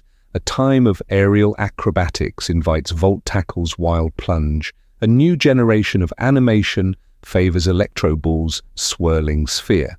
This isn't the journey of a champion, but of a dreamer, and the move set bends gently to whatever the dream requires, even when the underlying rules of the games would say, very politely, that this is not how things are meant to work. In the games, move learning is almost ritualistic, a kind of mechanical myth written in numbers. A Pokémon learns certain moves by level, one at a time, with forgotten techniques slipping away like old memories. Machines, called TMs, can teach specific moves, but only if that disc exists in that region and that era. Some moves are gifts from breeding, passed down through eggs like an ancient family secret. Others belong to rare events, one-time blessings that cannot simply be repeated at will. Each path has limitations, boundaries that keep a single creature from knowing everything at once. Iron Tail, for example, arrives in the anime as a lesson, a quiet training arc where Ash and Pikachu practice until that shining strike finally lands. In-game, Pikachu only gains access to Iron Tail when a TM for it exists, and only in certain generations and regions. To this day, if you trace the timelines carefully, the moment anime Pikachu begins to use Iron Tail does not line up cleanly with when a Kanto-raised Pikachu could legally obtain that TM, especially without the sort of item trading and regional travel that the story never really acknowledges. Volt Tackle is stranger still. In ancient times of the cartridges, it was not something a wild Pikachu could simply decide to learn. It was a breeding-exclusive technique for Pichu, requiring a parent that already knew Volt Tackle and a special light ball, a careful crossing of lineages and items. Yet Ash's Pikachu, who was never shown hatching from such an arrangement, awakens to Volt Tackle as if answering a narrative call rather than a genetic one. Glowing gold because the story needs a new crescendo. Taken together, these choices give Pikachu an unusually broad kind of type coverage for such a small creature, letting it answer rock, ground, dragon, and more with tools that, at its implied level, should be rare, awkward, or simply out of reach. Thunderbolt, Quick Attack, Iron Tail, Volt Tackle, Electro Ball, even the occasional surprise move, all weave into a flexible script that adapts to each new region's challenges. Tonight, we're drifting into the realization that Pikachu's moveset, behaves less like a single, rule-bound save file and more like a living manuscript revised from arc to arc, gently sliding further from mechanical legality. And from here, the next mystery is obvious. If the moves bend the rules, what does that say about the opponents they overcome and the legendaries that sometimes stand across from this small, impossible spark? Electro Ball and the speed paradox. When faster should mean stronger.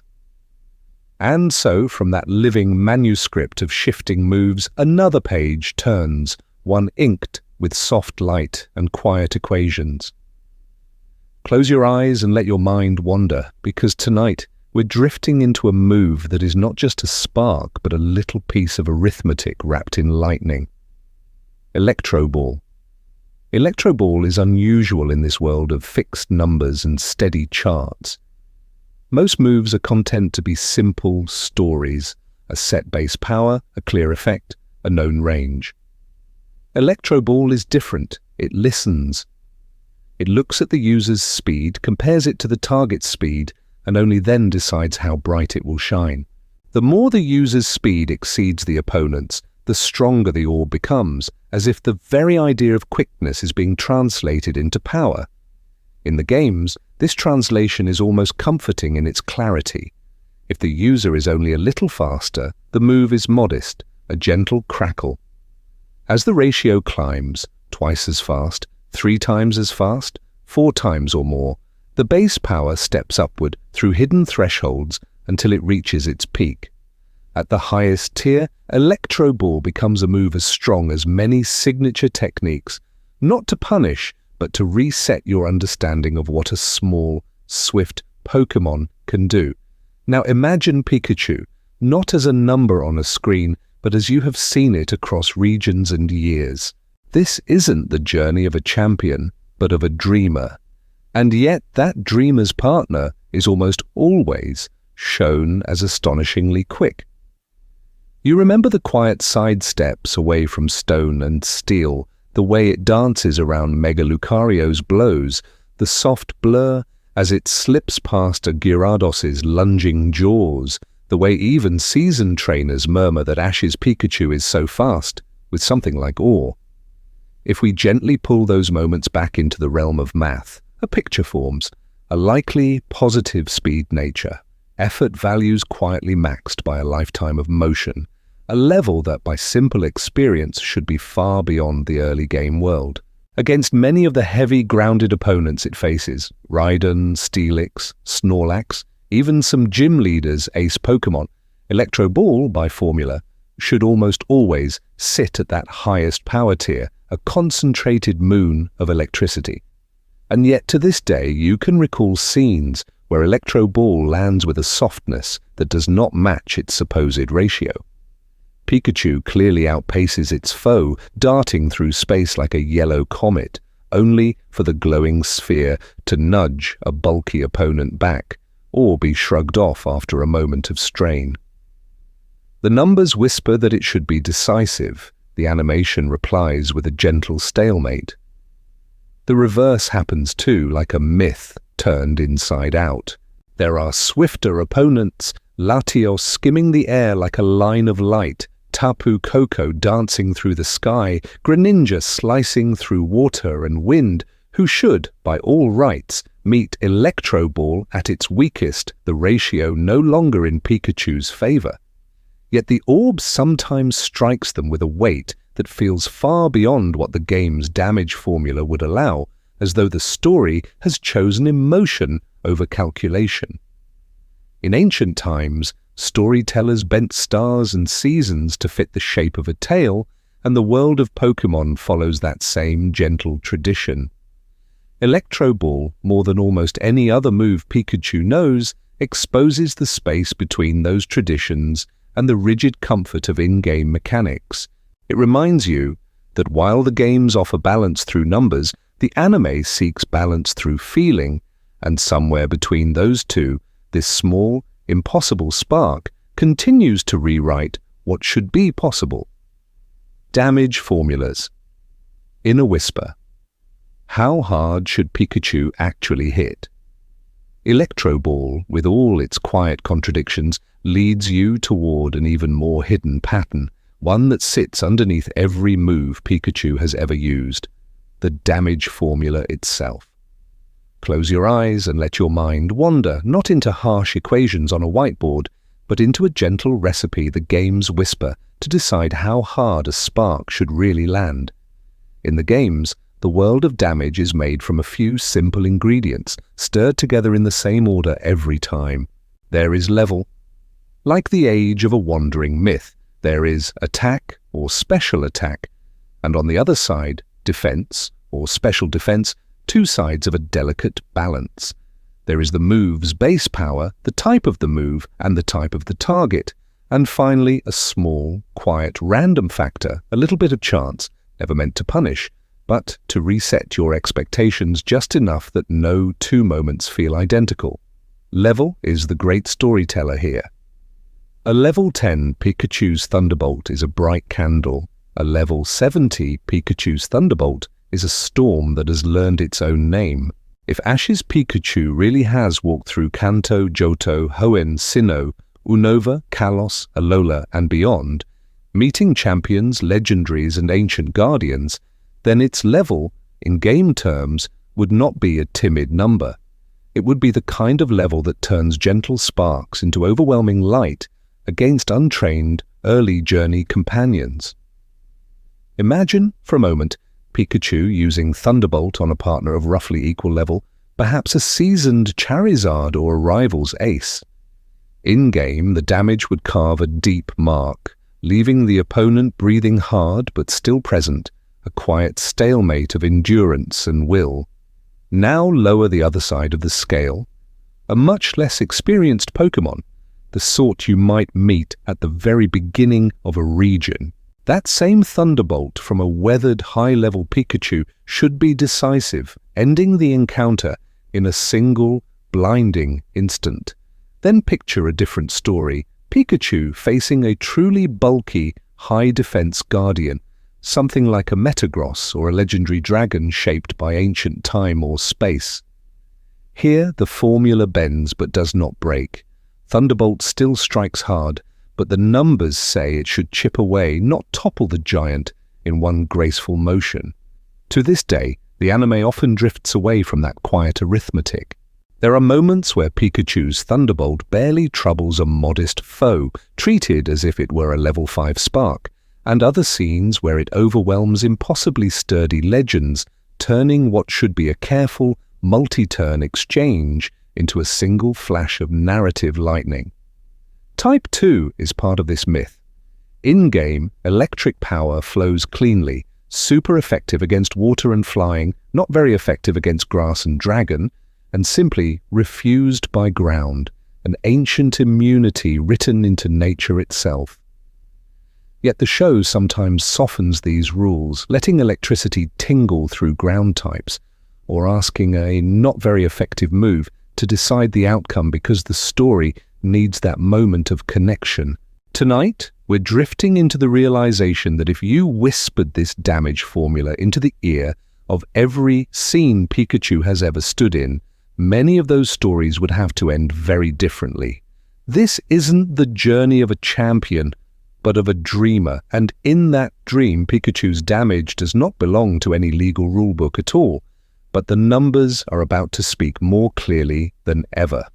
Tanking the impossible, Pikachu's surprising durability problem, and yet, even as the numbers begin to whisper their quiet truths, another question settles over this world of glowing arenas and soft stadium lights.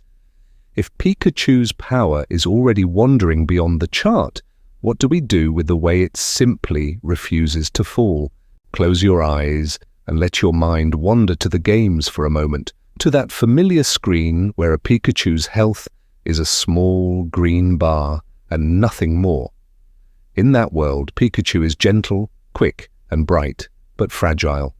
Low base, HP, light defenses, a creature meant to dart through space rather than stand and endure. It is not a living shield like Snorlax, nor a steel guardian like Metagross. On paper, it is a glass lantern in a storm. Now drift back to the anime, to this longer, dreamlike story, and remember what you have seen. You have watched Ash's Pikachu remain standing after clashing with pseudo-legendaries, its small paws digging into the ground as a Garchomp's Dragon Rush crashes over it, or as a Metagross descends like a meteor. You have seen it weather the radiant force of mega evolutions and even share the field with legendary beings like Latios and Tapu Koko, the air around them humming with a power that, in the games, would erase a small electric mouse in a single turn. In the quiet arithmetic of the cartridges, a Pikachu of any level is not meant to survive repeated high power, same type boosted super effective moves from such creatures, especially when they too would be standing at the summit of their own experience. A Draco Meteor from a trained pseudo-legendary, a Z-move from a guardian deity, a full-strength steel-type impact on that tiny frame. These are the sorts of moments where a health bar does not politely linger in yellow or red, it simply reaches zero. You might try to rescue the numbers with a gentle compromise. Perhaps you think this Pikachu is trained for endurance, its hidden effort values poured into HP and defense, its nature tuned toward survival.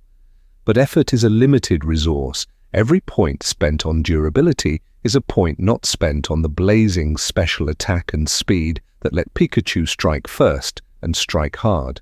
And yet on screen it is both, fiercely strong and quietly durable, a combination that within normal limits begins to feel less like a build and more like a myth.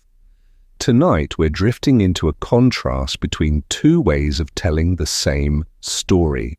In the anime, endurance is often framed as willpower, as heart, as that moment when Ash whispers encouragement and Pikachu rises again, not to punish, but to reset the rhythm of the scene and keep the dream alive a little longer. In the games, there is no such mercy. There is only a number, a range, and the calm certainty of a knockout when the calculation demands it.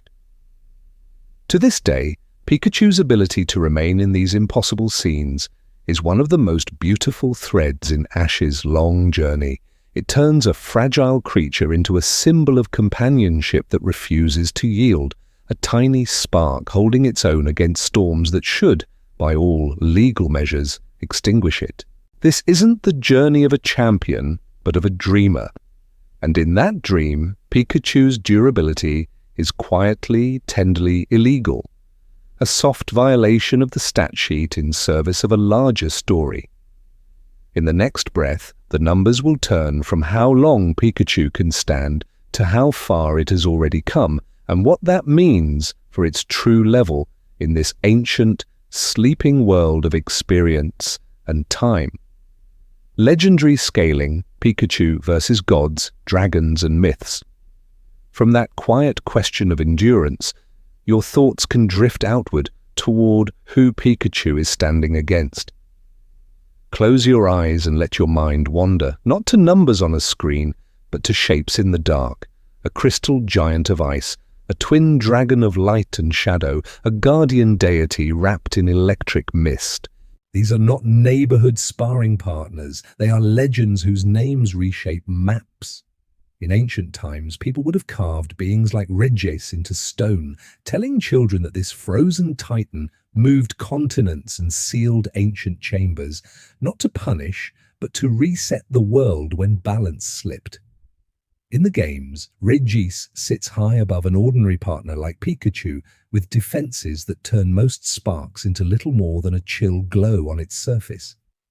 Yet, in the anime, you watch Ash's Pikachu meet that frozen guardian head-on, lightning ringing against ice, and somehow, impossibly, stand as its equal for more than a single, fragile moment.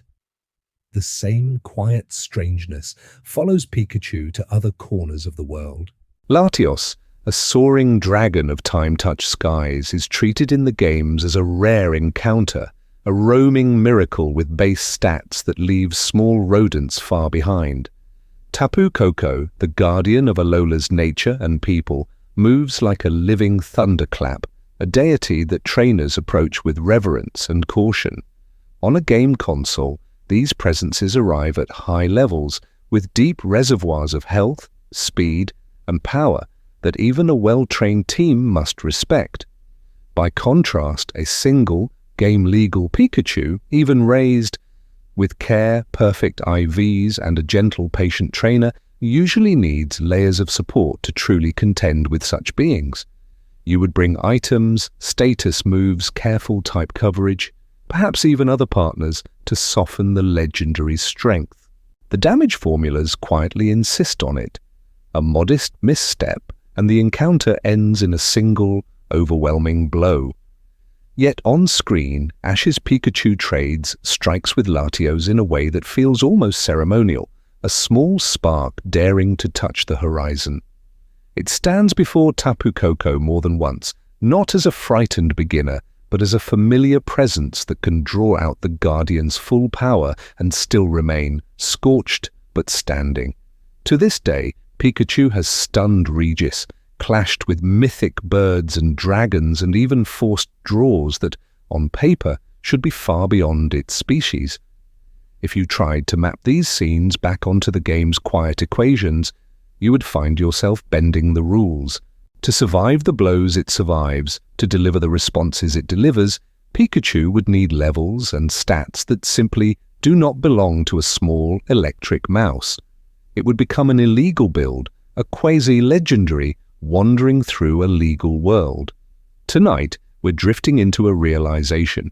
In a cosmos of gods, dragons, and ancient guardians, Ash's Pikachu behaves less like a common creature and more like a soft anomaly in the fabric of power itself, a tiny star that refuses to scale down. From here, the only question left is how high the numbers must secretly climb to make that anomaly real. League performance. A champion's partner in beginner's clothing. To this day, when you think of Ash's Pikachu, you might remember not a single moment, but a quiet collage of stadium lights, open skies, and that small yellow shape standing where giants fall. Close your eyes and let your mind wander, and you can almost see the long line of leagues stretching out like constellations across time and space.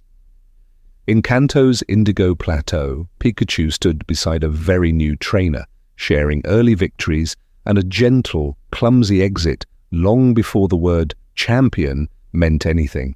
In Johto it returned, more seasoned, helping Ash reach the conference once more, trading sparks with rivals who felt less like opponents and more like recurring figures in an old myth.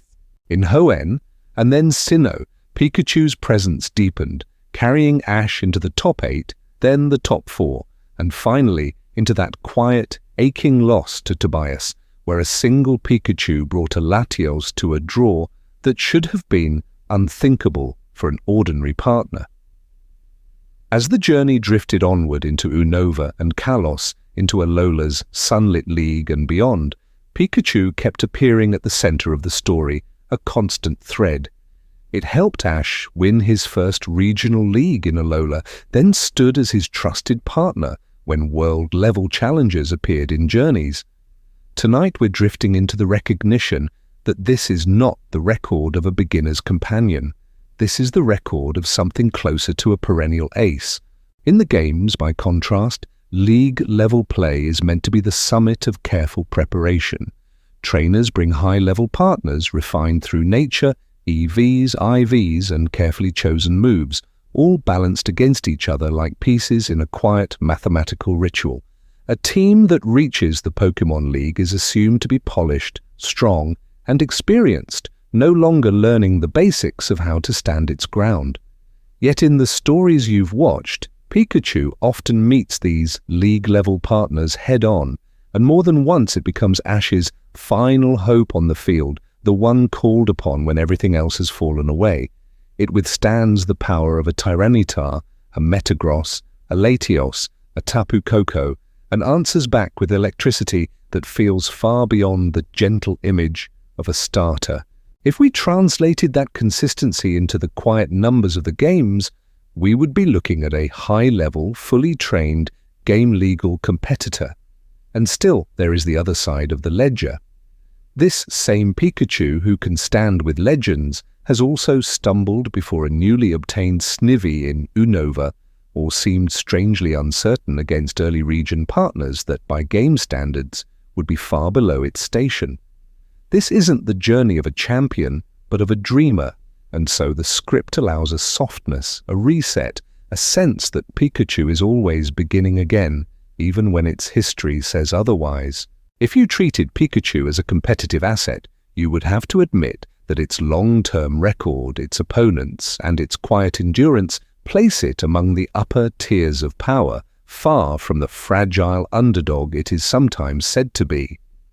In ancient times, a creature with such a ledger would have been carved into stone as a guardian spirit, not introduced as a hesitant first partner.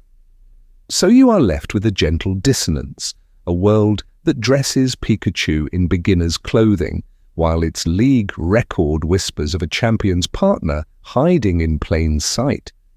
And if the story on the surface already feels this uneven, then the numbers beneath that story, the hidden arithmetic of experience and strength, can only bend further in ways we are about to uncover. Illegal by design? When storytelling overrides the stat sheet. And so, beneath that uneven surface, the quiet arithmetic begins to glow. Close your eyes and let your mind wander, and imagine all those journeys layered on top of one another, not as separate seasons, but as a single, long stretch of time and space where one small Pikachu never truly starts over. If you followed the numbers the way the games ask you to, Pikachu has crossed regions the way a comet crosses the night sky, gathering experience the entire way. Kanto gyms, Orange Islands challenges, Johto, Hoenn, Sinnoh, Unova, Kalos, Alola, Galar. Each match another handful of invisible points, another step toward maxed effort values, toward individual values that feel suspiciously close to perfect.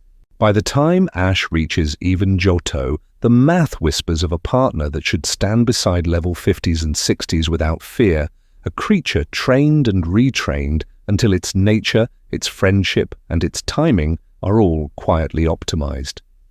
Yet the story keeps dressing it as a beginner. This is where the paradox sharpens. On paper, a Pikachu with that much experience, those carefully tuned EVs, the kind of bond that maxes happiness-based mechanics again and again, would not simply keep up. It would overwhelm. It would turn early region opponents into the kind of encounters you sweep in a few moves, not the close, trembling finishes you see on screen. And then there are the moves, those gentle rule breakers, Volt Tackle appearing without the breeding chains you know from the cartridges. Iron Tail learned far earlier and used far more elegantly than any low-level Pikachu should manage. Electro Ball slipping into the set while older moves vanish without the usual constraints of level-up charts or move tutors. If you tried to enter this Pikachu into an official, game-legal tournament, translating every feat literally, you would quickly find yourself nudged out by clauses and limitations that were never meant to hold a creature like this. In the quiet language of stats and damage formulas, this Pikachu should be over-leveled, overtrained, and, in certain moments, simply impossible.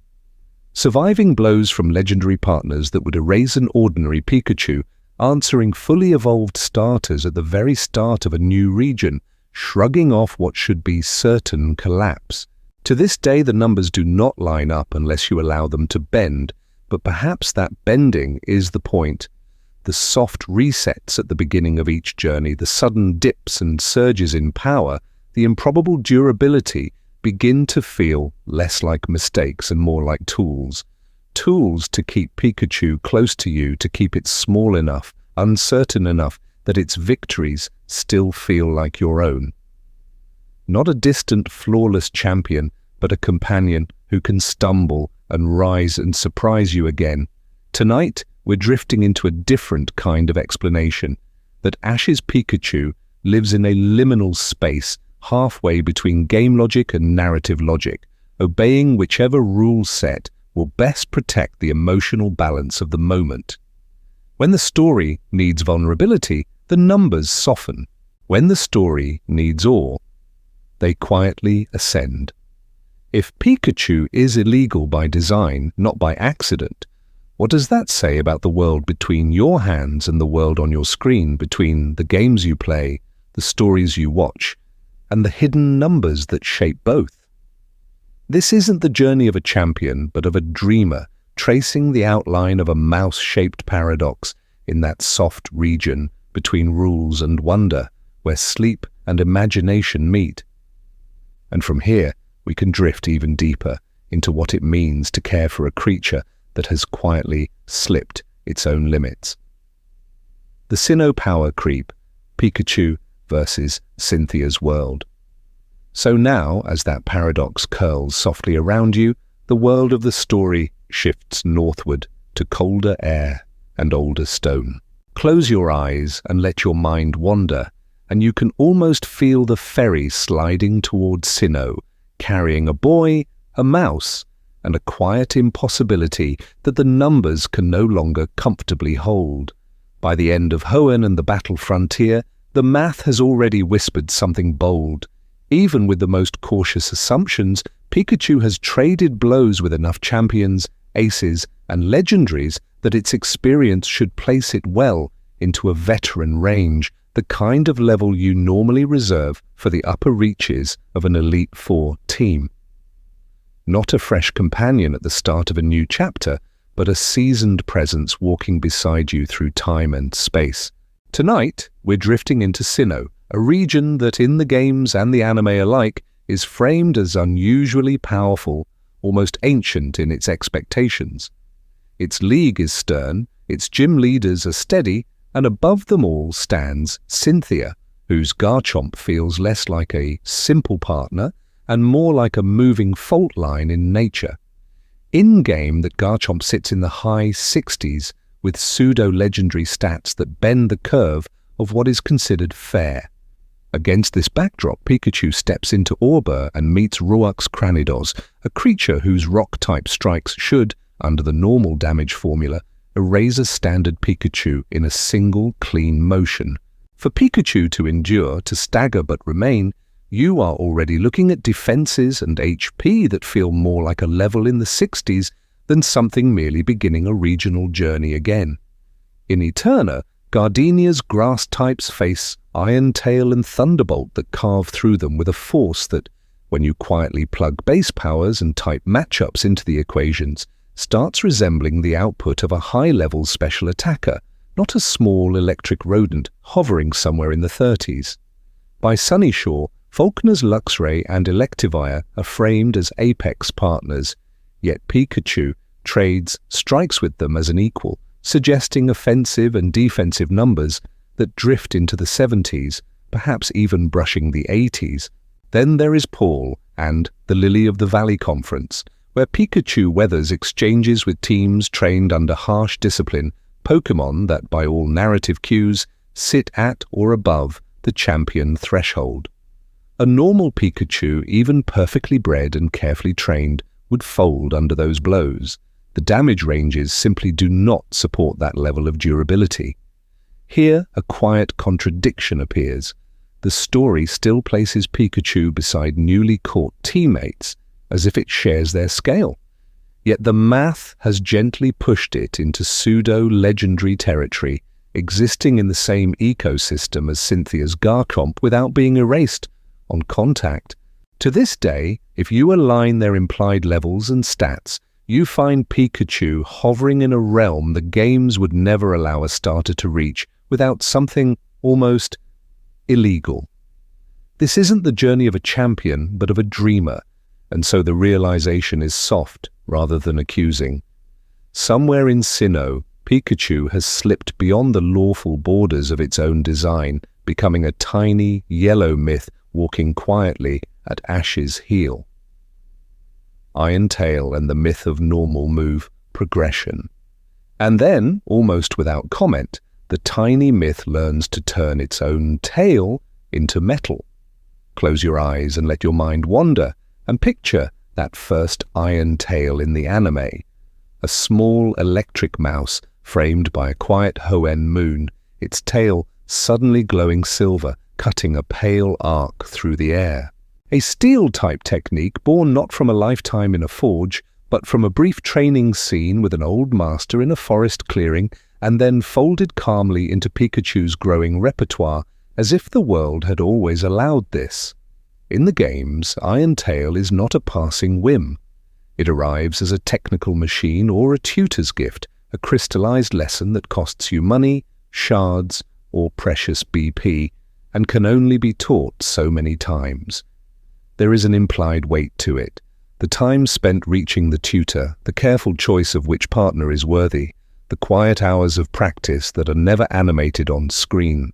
Tonight, we're drifting into the gap between that measured, rule-bound world and the anime's soft montage, where a few swings at a boulder and a short pep talk seem to bridge a distance that, in-game, would span many routes and many days.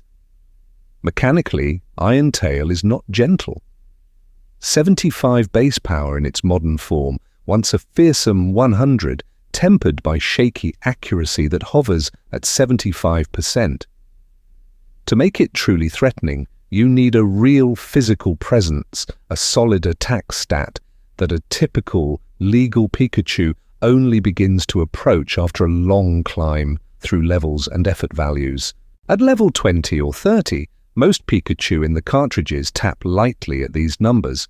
Ash's Pikachu, by contrast, carves craters in stone and sends opponents reeling in ways that feel more like a seasoned Raichu's work than a small, unevolved partner. Think of Hoenn, where Pikachu's Iron Tail clashes with Drake's powerful Pokémon and leaves marks that would, under the damage formula, suggest an attacker far above the levels implied by the story's pacing. Or Sinnoh, where Iron Tail meets Steel and Rock again and again, connecting with a reliability that quietly ignores that 75% coin flip. To this day, if you translate those moments into numbers, you end up nudging Pikachu's attack, its accuracy, or its level higher and higher, till the creature on screen no longer fits inside any legal stat spread the games can generate. In ancient times, trainers who wanted such precision would have had to shape it carefully. Focused EV, investment in attack, time spent sparring with the right wild Pokémon, deliberate moveset choices that trade one role for another. Yet the anime never pauses long enough to show that hidden work. Iron Tail appears, then quickly becomes refined, a graceful, silver signature that coexists effortlessly with powerful, special electric moves and flexible coverage, as if nature itself has bent to preserve balance inside a single move pool.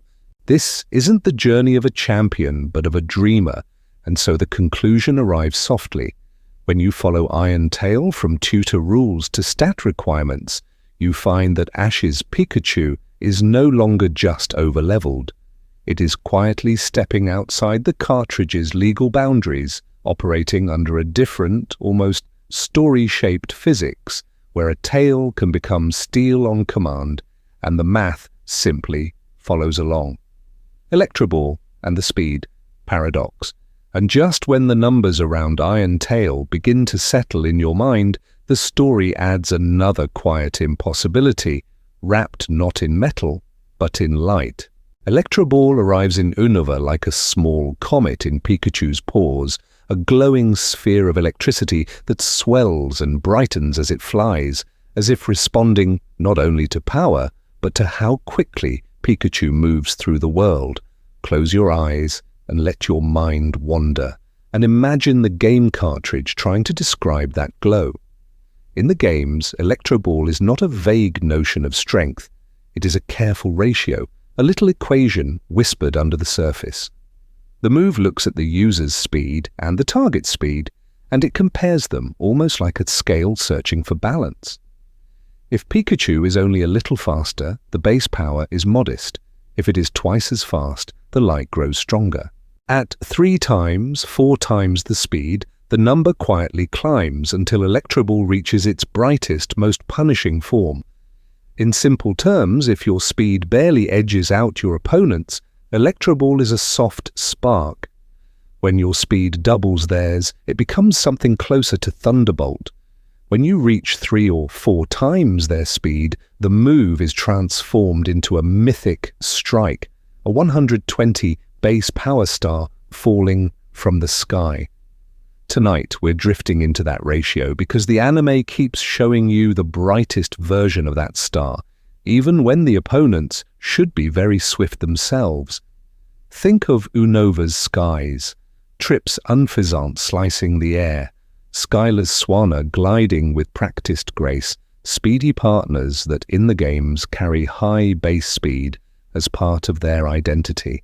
For Electro Ball to crash into them with the kind of dominance you see on screen, Pikachu's speed cannot simply be good.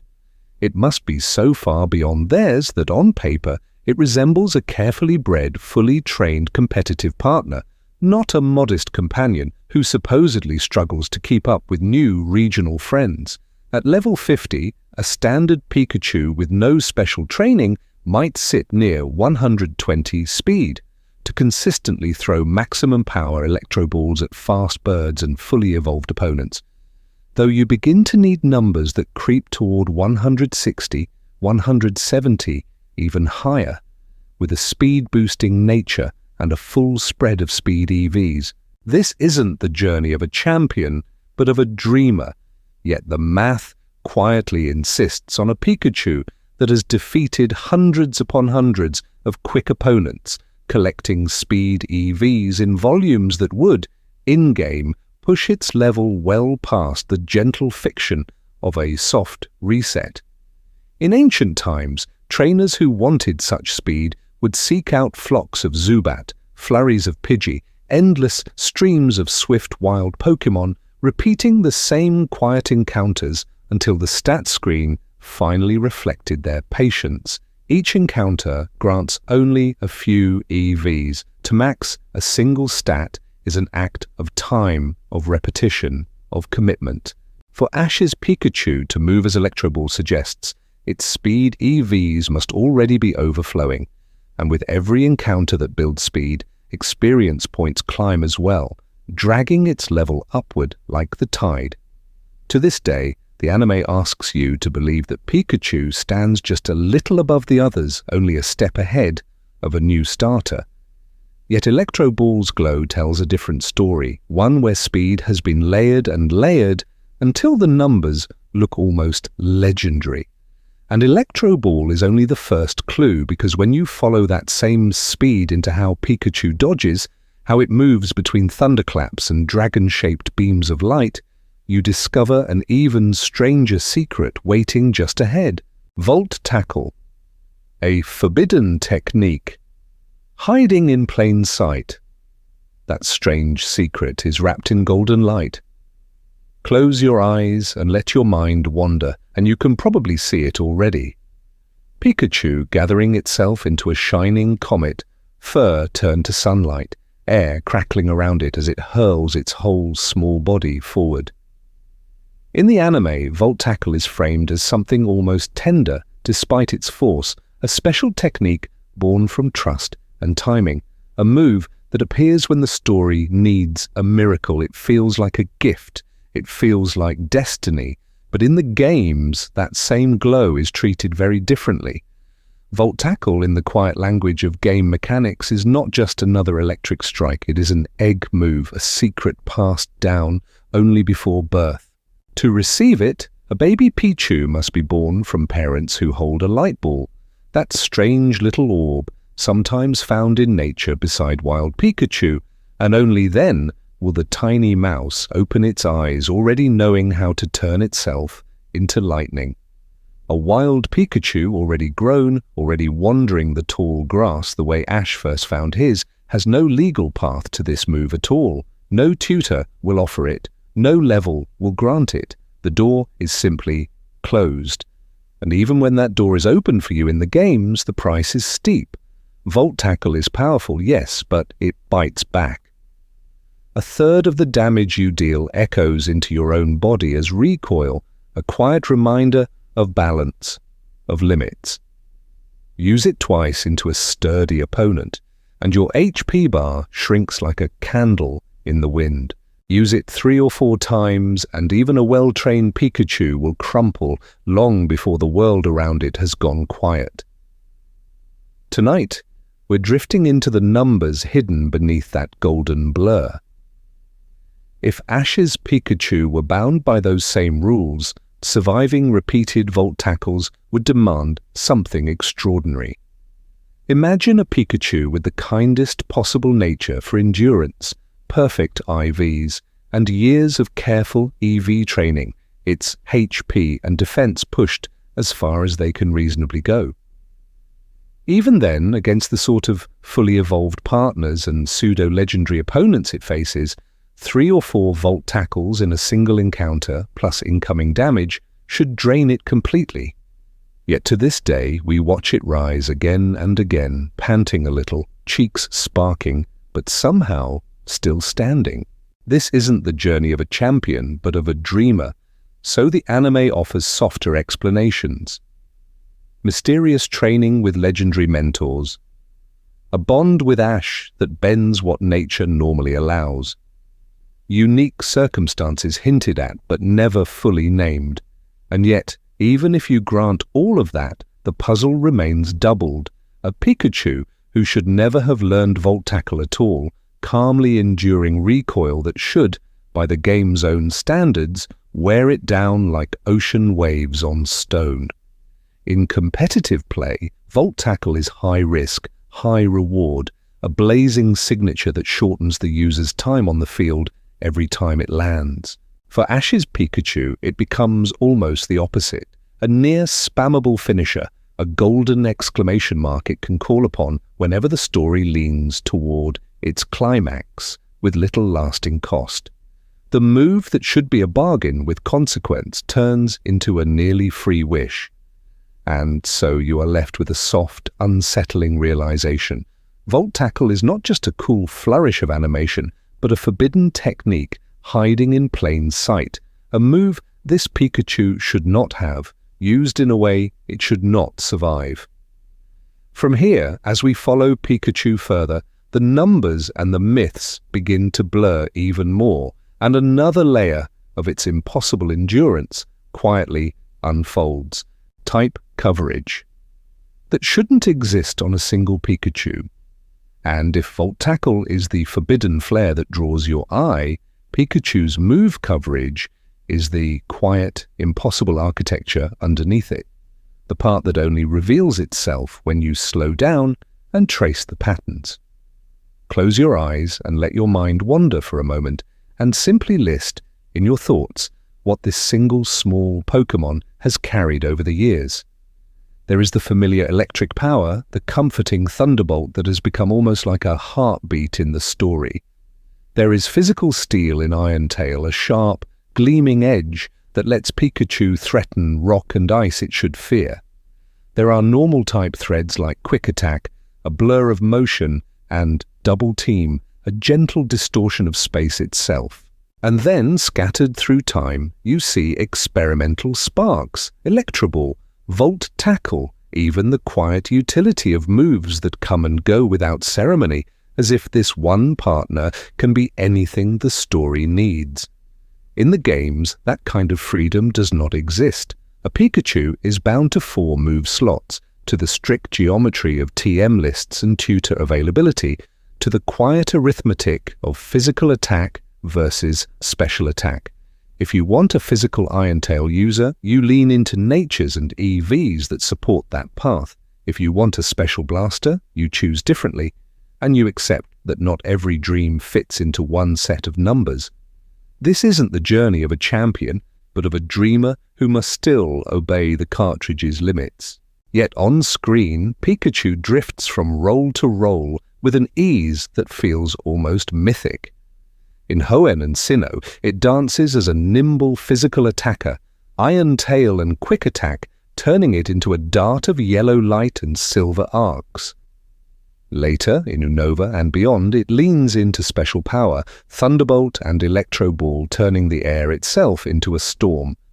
There is no long period of retraining, no quiet weeks of grinding in tall grass, no sense of trade-off. One day it is steel and speed, another day it is pure electricity.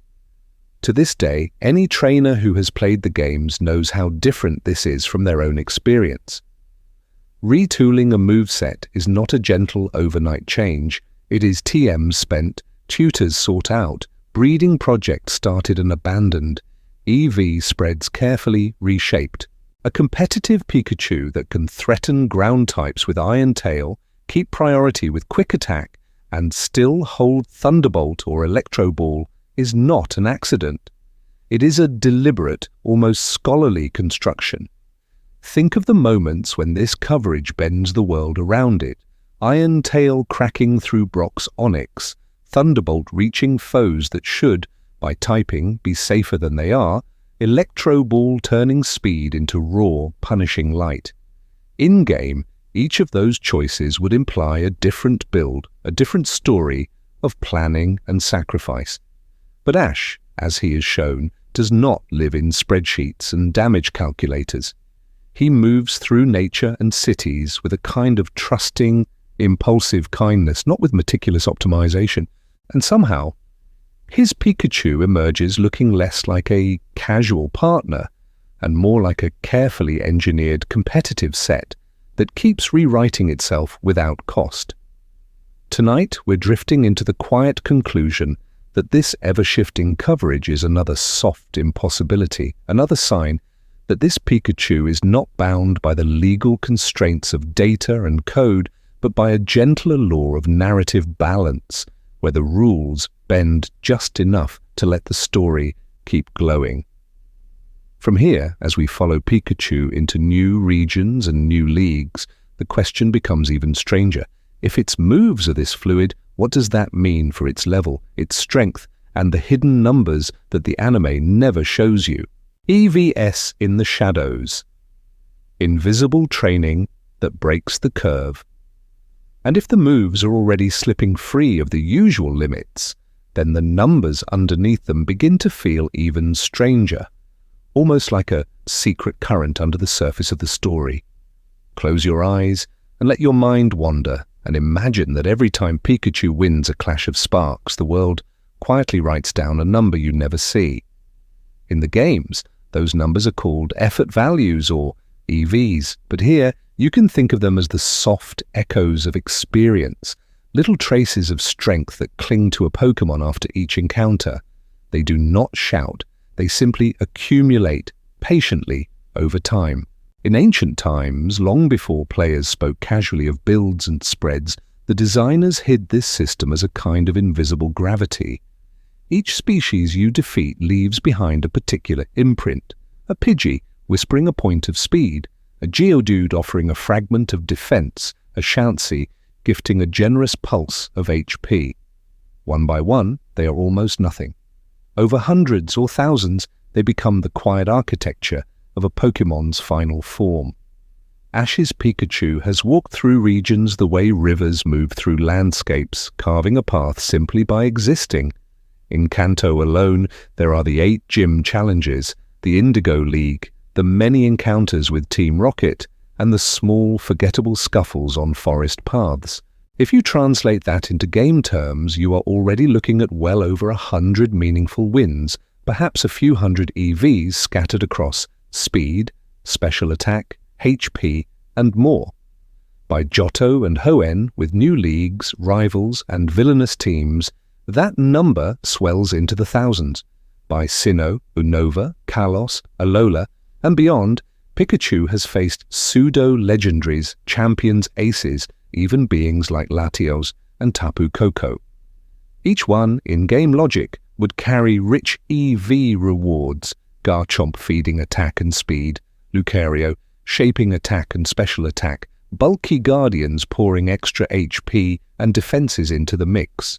Very quickly, Pikachu would overflow its total EV budget, hitting the hard cap that the games quietly enforce, with a messy, unfocused spread that still lifts every stat far above a freshly trained partner. This isn't the journey of a champion, but of a dreamer, and yet the numbers refuse to stay dreamy. A legal, carefully raised Pikachu in the games might focus its EVs almost entirely into speed and special attack, becoming a glass cannon with razor-sharp purpose.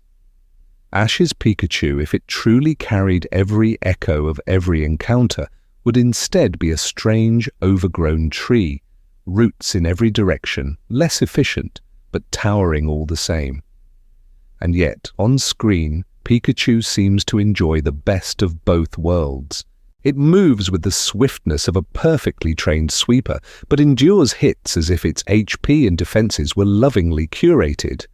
To this day, we never see Ash counting points, feeding specific berries to erase mistakes, or using super training and modern tools to sculpt hidden numbers. His training is all feeling and trust, not spreadsheets. Tonight, we're drifting into a gentle contradiction. If we take the EV system seriously, Pikachu's lifetime of experience would have pushed it into a realm no ordinary, unreset Pikachu could legally occupy. Its stats would be, in practice, illegal for a naturally raised partner, another quiet fracture between story and system. From here, the question deepens further because EVs are only half the hidden equation. The other half lies in the very genes of Pikachu's data, the IVs that decide what it could have been from the moment it first met Ash. IVS and the myth of the perfect partner. From here, the story turns inward, away from training and travel, and into something quieter, almost genetic, written beneath the surface of every spark. Close your eyes and let your mind wander, and imagine Pikachu not just as Ash's friend, but as a string of hidden numbers humming softly beneath that familiar yellow fur, shaping what it could endure, how hard it could strike, and how far its legend could quietly stretch. In the games, those numbers are called IVS, individual values, the private constellation each Pokémon is born with. Let's begin at the very beginning of that system. For every stat, HP, attack, defense, special attack, special defense, and speed, the world of code rolls a tiny, invisible die, landing on a value from 0 to 31. A Pikachu with 31 in speed is as swift as its species can possibly be. A Pikachu with 0 is, in that same quiet language, almost tragically slow. Most creatures live somewhere in the middle, an ordinary compromise of nature and chance. Tonight, we're drifting into the math of that chance, but gently, like tracing constellations in a calm night sky. For a single stat, the odds of rolling a perfect 31 are 1 in 32. For two stats together, you quietly square that, and the chance becomes 1 in 1024. For three perfect stats, 1 in 32,768. To this day, competitive trainers will spend hours or even days breeding and hatching just to see those bright 31s appear in the right places like rare stars finally aligning. Now think of Ash, oversleeping in Pallet Town, stumbling into Professor Oak's lab in a mild panic, and being handed the only partner left, a slightly temperamental Pikachu. No breeding chains, no destiny knot items, no careful spreadsheets, just chaos and a thunderbolt. For that random partner to have, say, near-perfect speed and special attack, and a very high HP value as well, the odds slip into the realm of 1 in tens of thousands, perhaps 1 in hundreds of thousands, if you ask for 4 or 5 excellent stats instead of 2 or 3. At low levels, you might barely notice the difference. A mediocre IV Pikachu and a near-perfect IV Pikachu both nudge a Caterpie into faint light with Thundershock. But at the heights where Ash's Pikachu quietly lives, trading blows with pseudo-aces, enduring blows from legendaries, the gap widens. The perfect leaning Pikachu gains extra HP, enough to survive strikes that should be certain knockouts.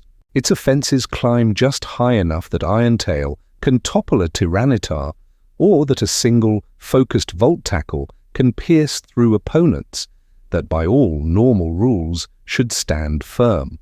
In ancient times within the fandom, breeders whispered about such spreads like myths, resetting games and pairing parents over and over, not to punish, but to reset the odds in their favor.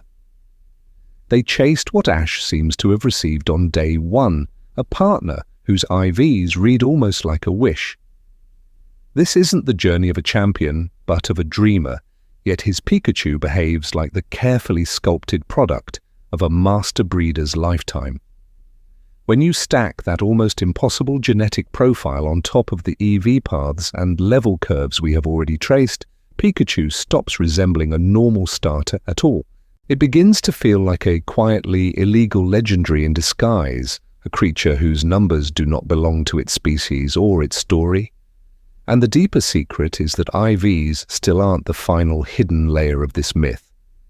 There is one more subtle twist in how the world itself chooses Pikachu's nature, and that twist bends the scales even further out of balance. Nature, personality, and stat bias in a tiny body. So now, with IVs already bending the numbers out of balance, the world adds one more quiet decision: nature. Close your eyes and let your mind wander, and imagine it not as a menu choice, but as the subtle tilt of a soul, a gentle preference that leans a little toward courage or caution or speed. In the games, nature is simple arithmetic, but in the anime, it feels like personality made visible. Ash's Pikachu is fiery and impulsive, leaping forward before plans are finished, yet it is also stubbornly resilient, standing back up when a small electric rodent, by all ordinary logic, should be done. This isn't the journey of a champion, but of a dreamer, and Pikachu behaves like a creature who would gladly trade a little safety for the chance to move first. In ancient times, storytellers might have said it was born under a star of quickness. In game terms, that looks like natures such as hasty, naive, or jolly, each one a different shade of the same idea, a love of speed, of momentum, of acting now and worrying later. You see it when Pikachu dashes into a towering starter or holds its ground against a legendary, not with hesitation, but with a quiet, unwavering trust. Hasty tilts the numbers towards speed at the cost of defense. Naive does the same while softening special defense instead, and Jolly lifts speed while gently lowering special attack. On paper, that is all they are, plus 10% here, minus 10% there. But when you watch Pikachu dart past a pseudo-ace or land a decisive Volt Tackle before a heavier opponent can even move, you are seeing those invisible percentages expressed as story. A neutral-natured Pikachu at high levels is still quick, still bright, but its speed and attacking stats sit in a modest balance, closer to the frail glass cannon the Pokédex implies. An optimally natured Pikachu with hasty or jolly layered over near-perfect IVs and years of wandering through regions begins to resemble what you see on screen. Attacks that land just in time and a body that somehow endures blows that should, by all ordinary calculations, end the scene. To this day, in competitive spaces, players patiently breed, reset and test, searching for that single nature that squeezes out every last drop of performance. They do this with care and intention. Ash, by contrast, simply meets a partner in the first episode, unplanned and unwilling, and the story quietly assumes that this tiny storm of electricity just happens to have ideal IVs and a nature perfectly tuned for speed and offense. Tonight, we're drifting into the realization that each of these layers multiplies the others. IVs, EVs earned over countless journeys, a nature that leans into quickness and experience that should place Pikachu well beyond the early game world, all stacked together until its stat profile becomes something no ordinary rule-bound Pikachu could ever hope to replicate. And beneath that calm yellow fur, the numbers whisper, that we are looking at a creature that is, in spirit, just a little bit illegal. From here, the story turns to how those numbers play out in motion, the moves Pikachu knows, the timing of its growth, and the way its power bends the usual rules of level and progression, as if the world itself were quietly adjusting its scales, not to punish, but to reset what a starter is allowed to be. Durability that defies HP bars. And once those numbers begin to move, you start to notice something else, the way Pikachu simply refuses to fall, when, by all ordinary measures, it should be gone. Close your eyes and let your mind wander, and you can probably see it clearly in your memory. The tiny yellow shape, breathing hard, surrounded by dust or mist, and then somehow standing back up. You remember Charizard's blows in Johto, Sceptile and Blaziken, trading fierce strikes in Hoenn, Torterra, and Infernape looming in Sinnoh. You remember pseudo-legendaries like Metagross and Dragonite, and even the quiet, shimmering power of Latios or Tapu Koko. Again and again, Pikachu takes an attack that in a game window would turn its HP bar stark red or erase it entirely, and yet in this gentler world it blinks, wobbles, and remains. In the games, the story is colder, more precise. Damage is not a feeling, but a formula. Level and base power, attack and special attack, defense and special defense, type effectiveness and random variance, all arranged in careful balance. A Pikachu with its modest HP and defenses even at respectable levels is meant to be fragile, a bright spark that must avoid heavy blows rather than endure them. Imagine translating some of those moments into that rigid language of numbers. Pikachu facing Drake's Dragonite as if they were in Hoenn's league, both around level 50, Thunderbolt meeting Dragon Rush, or Pikachu standing before Latios in the Lily of the Valley Conference, its level perhaps in the 70s, to match such a legendary presence.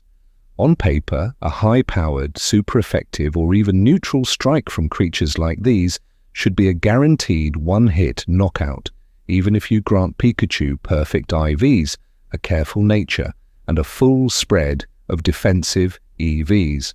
You can walk through the math slowly as if tracing constellations in the night sky. A Dragonite's Outrage, a Metagross's Meteor Mash, a Tapu Koko's Gigavolt Havoc. Each of these, with realistic stats and levels, pushes the damage formula well beyond Pikachu's legal HP totals. Even with the lowest possible damage roll, even with no entry hazards, even with a quiet blessing of luck, the numbers say the same thing. Pikachu should fall. Yet to this day, it often does not. Within the games, there are small miracles that explain such survivals. Items like Focus Sash, abilities like Sturdy, mechanics that allow a Pokémon to cling to consciousness at exactly 1 HP, but only once, and only with clear conditions. Ash's Pikachu, however, seems to live in a different rhythm. It experiences this kind of last-second endurance not once, but many times, and never with a visible item or a stated ability to justify it. Tonight, we're drifting into a world where narrative tension and quiet emotion bend those rules. The story needs Pikachu to stand up for one more exchange, one more promise, and so the unseen HP bar stretches just a little beyond what the formula allows. This isn't the journey of a champion, but of a dreamer, and in that softer space between math and myth, Pikachu's durability slips gently into illegality, as if the universe has decided that its small, stubborn spark deserves more HP than any chart would ever grant. From here, you can begin to wonder not just how long Pikachu endures, but how it delivers power in return, and how its moves, their timing, and their strength begin to look less like a starter's progression, and more like the quiet rewriting of what a Pikachu is allowed to become. Damage output that belongs to a different species. And so, if Pikachu's body seems to bend the rules of endurance, its sparks and surges bend something even more delicate, the quiet arithmetic of power. Close your eyes and let your mind wander back to all the times a single thunderbolt, a single volt tackle brought down a partner that, in the games, would stand like a mountain of HP and defenses. This isn't the journey of a champion, but of a dreamer, yet even dreams have numbers hiding beneath them. In the games world, damage is not a mystery, but a careful balance of level, offensive stat, move strength, and the soft bonuses that slide in at the end. Level decides the scale, like the age of a star. Attack or special attack give the raw force behind each spark. Base power is the weight of the move itself, the difference between a gentle jolt and a crashing thunderclap. Then come the multipliers, stab, the same type bonus that quietly says, electric, moves from an electric soul hit harder, and type effectiveness, that simple notion of super effective, neutral, or resisted, that doubles or halves the final result. Tonight, we're drifting into a few quiet stories where those numbers start to whisper that Pikachu is something else entirely else. Think of Pikachu felling Drake's Dragonite in orange, or standing against Tobias's Latios, or meeting Tapu Koko's Sacred Lightning in Alola.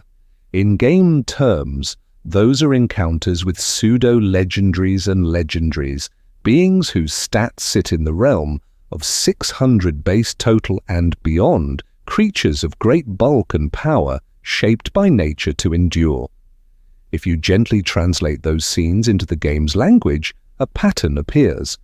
For Pikachu's Thunderbolt to bring a Dragonite of that stature down in 2 or 3 clean strikes, even assuming level parity around 50, you would need a special attack that brushes the ceiling of what is legal. A standard Pikachu at level 50 with perfect IVs, 252 special attack EVs, and a modest nature reaches the low hundreds. Yet the damage you see on screen suggests numbers closer to what a Raichu or even stronger beings would be expected to wield. To this day, fans who run the calculations find that some of Pikachu's knockouts on fully evolved starters and gym aces would require either levels far beyond what the story implies or hidden boosts that the narrative never names. Even if you gift Pikachu the rare Light Ball, the item that quietly doubles its offensive stats in the games, many of these feats still strain belief. And in the anime's gentle, wandering story, Pikachu is almost never shown consistently carrying such a charm. In ancient times, myths spoke of small spirits wearing the shapes of animals, their true power veiled.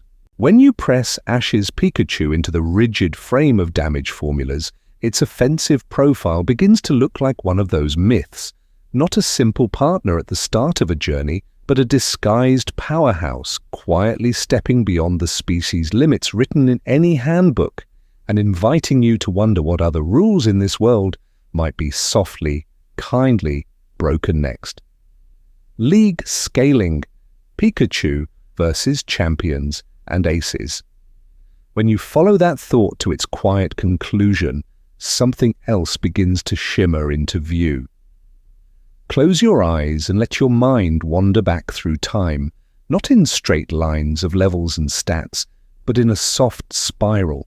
Indigo, Johto, Hoenn, Sinnoh, Unova, Kalos, Alola. In every storm of lights and crowds, Ash stands on a distant field, and there, almost always, is Pikachu at his side, small and bright at the very center. In the games, the world is scaled with a kind of careful, mechanical grace. Early leagues meet you with partners in the low 50s and 60s, their moves strong but simple, their held items gentle nudges rather than sharpened edges.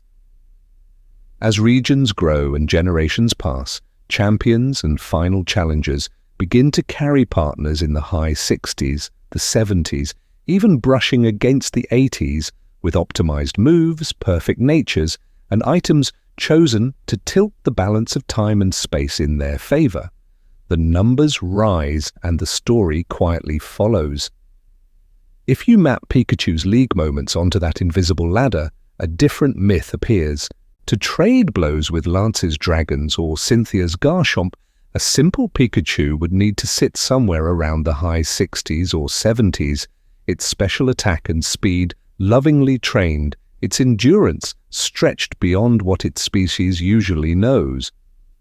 To stand against Alain's Charizard in Kalos or Gladion's Lycanroc in Alola, the math suggests something even higher, a partner that has grown through not one journey, but many, each league adding unseen experience like rings in an ancient tree.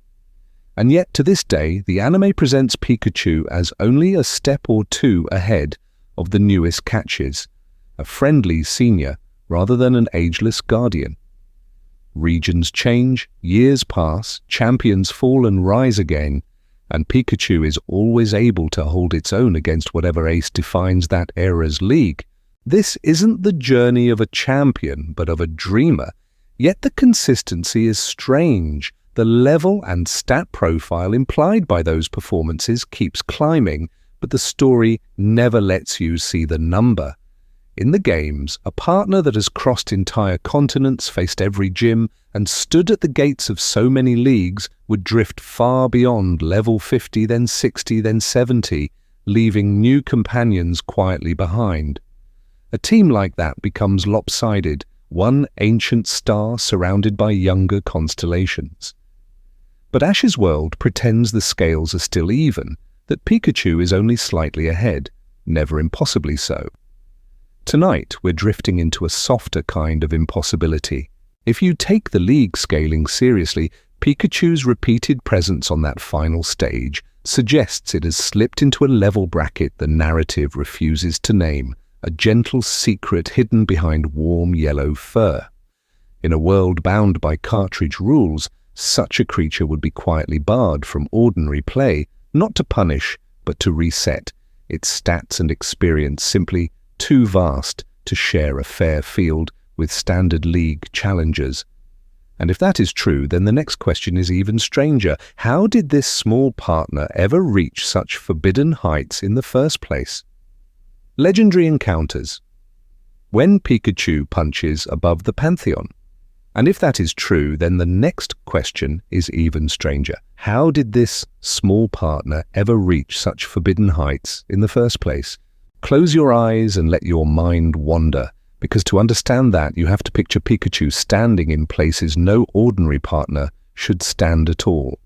You see it beneath frozen light, facing Regice in a quiet Hoenn arena, its breath misting in the air as a titan of ancient ice looms above. You see it on a steel platform as Latios descends like a comet, a guardian of time and space, folding its wings. You see it beneath Alola's sky, Tapu Koko circling overhead like a living prayer of thunder. This isn't the journey of a champion, but of a dreamer, and yet this dreamer keeps meeting gods.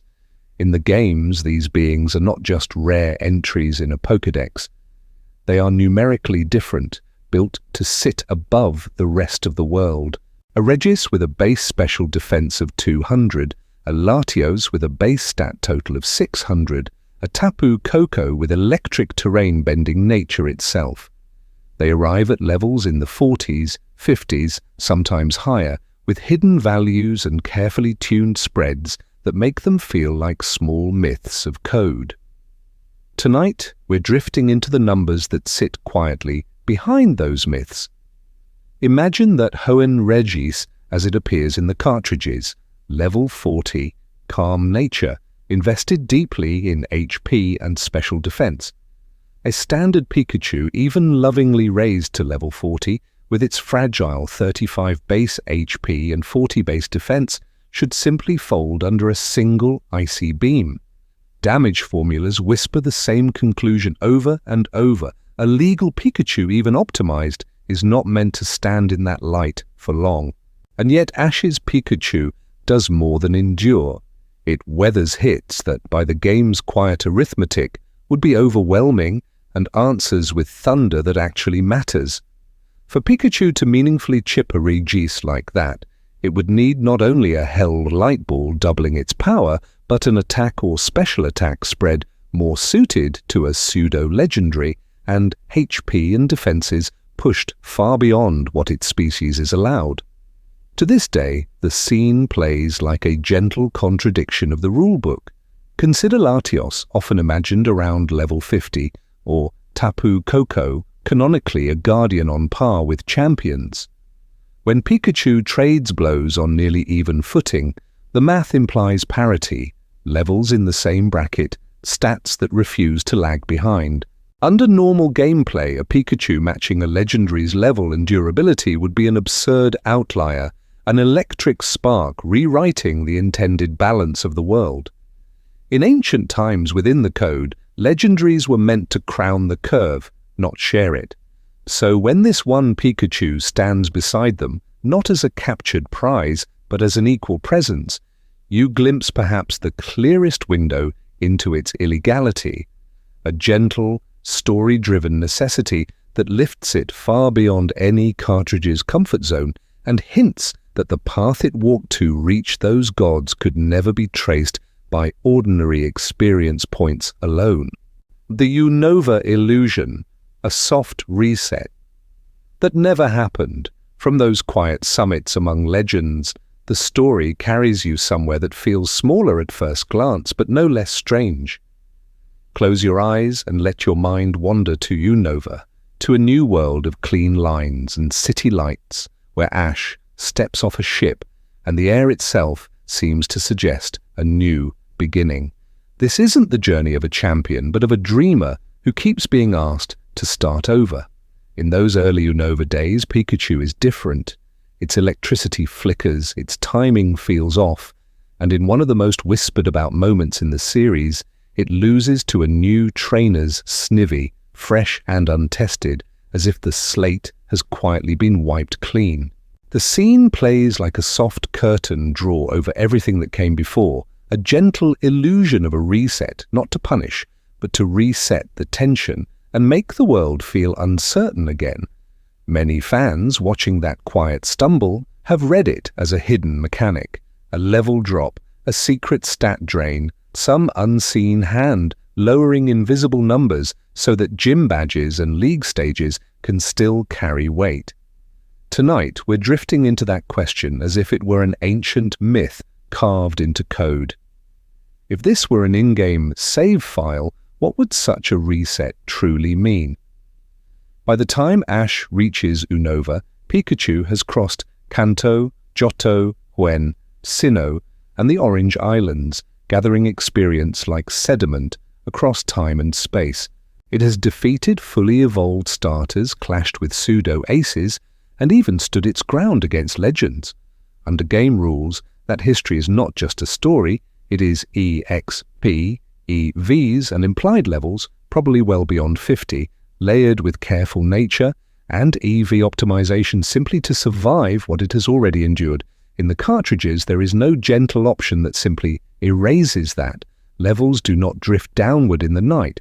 EVs do not dissolve because a ship crossed an ocean. You can feed berries to shift effort, you can box a partner and never call them again, but you cannot walk into a new region and quietly return a seasoned companion to something like level 5 without tools that do not exist for ordinary trainers. So the world of the anime offers softer explanations. There is mention of electrical interference, of Zekrom's power in the Unova sky, of strange disruptions that leave Pikachu's electricity sealed or scattered. You can imagine it as a lingering status condition, a region-wide paralysis of potential.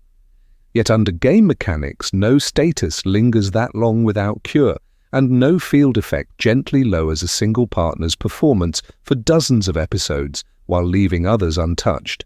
And then, as Unova unfolds, the illusion thins.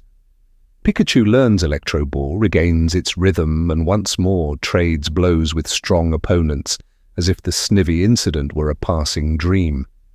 The curve rises again, quietly acknowledging that the underlying numbers never truly fell. The narrative simply wobbled around them. To this day, Unova stands as a crossroads in the math. If you insist on mapping every spark to game logic, you are left with two paths. Either Pikachu's stats were altered in ways no normal trainer can access, or the anime gently steps away from mechanical consistency in favor of story and mood. And as you follow Ash onward, region after region, you begin to notice that this Unova illusion was not unique at all. Each new land whispers, "Start fresh," while the numbers, patient and ancient beneath the surface, insist that Pikachu has never truly come back down. Kalos and the apex of an illegal build. And so, as each new region whispers that soft promise of starting over, the numbers beneath the surface only grow older, heavier, more certain. Or, close your eyes and let your mind wander, because tonight we're drifting into the one journey where that hidden weight becomes impossible to ignore. Kalos. Here, the world itself seems smoother, more fluid, as if time and space have been polished like river stones. Movements are graceful, lines of light trace every motion, and every clash lingers in the air like a quiet myth unfolding in front of you. This isn't the journey of a champion, but of a dreamer, standing on the edge of something vast, walking beside a Pikachu that should, by all reasonable math, have long since surpassed what its small frame was ever meant to hold. In Kalos, Ash's path is framed by the Ash Greninja phenomenon, a bond so deep that nature itself appears to bend, reshaping Greninja into something that brushes against the sacred, almost like a personal legendary. Around them, the Kalos League gathers trainers whose partners are fully evolved, carefully trained, and, if you translated them into the games, would rest comfortably somewhere in the high 60s to 80s.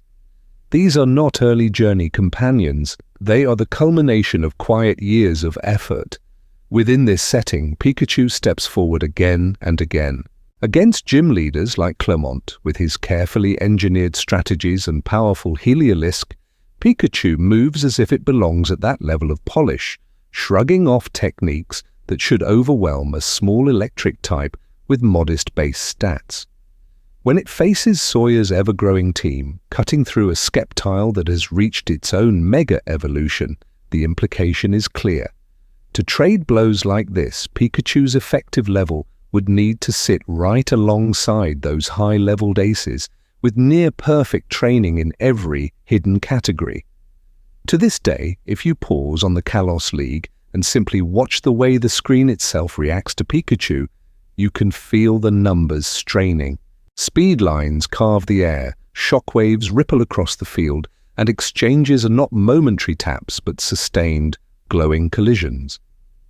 In game terms, that kind of endurance and force suggests HP and defenses that no ordinary Pikachu, even at level 100, should reasonably display without impossible optimization. And yet Pikachu undergoes no new evolution, no radiant transformation sequence. It simply stands beside Ash Greninja and Mega Charizard X, trading blows as an equal. In ancient times, such a creature might have been quietly added to a regional legend, a small guardian of storms whose power had grown beyond its species, not through divine intervention, but through endless experience layered over time.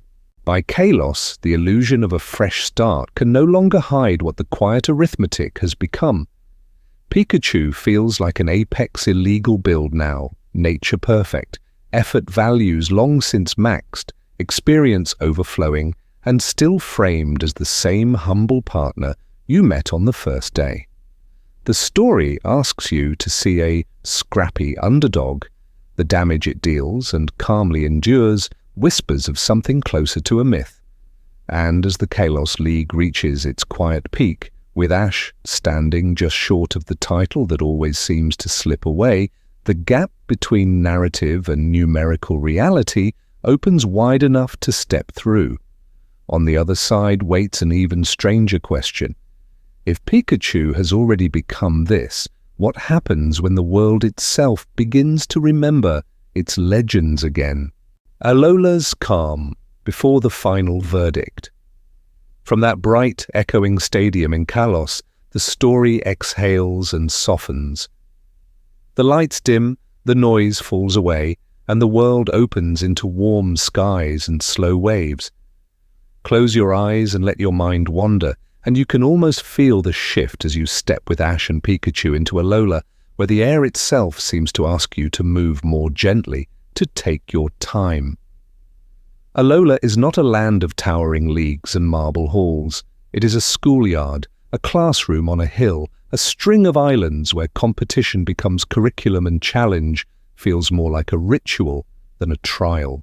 This isn't the journey of a champion, but of a dreamer, wandering between palm trees and wooden walkways, learning how people and Pokémon share not only strength, but space and balance. On the surface, it seems like the perfect world to forget numbers altogether. Yet the numbers follow quietly. In ancient times, people might have said that experience clings to a traveler like sea salt to skin, and Pikachu has crossed too many seas to arrive here truly new. The island trials, with their totem Pokémon and guardian Tapu, are gentler in tone than the grand leagues of other regions, but when you look at their in-game echoes, you see creatures hovering around the mid-30s, the 40s, even higher as the journey nears its end. A Pikachu that meets them head-on and often overcomes them is not a fresh student. It is an old scholar wearing a school uniform. Think of the island kahunas whose partners mirror late-game teams sturdy and seasoned. Think of totem Pokémon like Vikavolt and Mimikyu, whose boosted strength in the games suggests hidden multipliers at work. In the anime, Pikachu stands before them without hesitation, trading blows, enduring, answering with moves that by game rules demand careful breeding, special items, and years of training. Volt Tackle glows again. Iron Tail still carves through stone. Electro Ball flashes out with a speed that implies maxed effort values in swiftness and power. By now, if you were to translate every gym, every league, every legendary encounter into experience points, Pikachu's level would float somewhere far above the gentle curve intended for a small, yellow partner. Its individual values would have to be near perfect, its nature quietly skewed towards speed and special force, its effort values saturated from a lifetime of constant practice.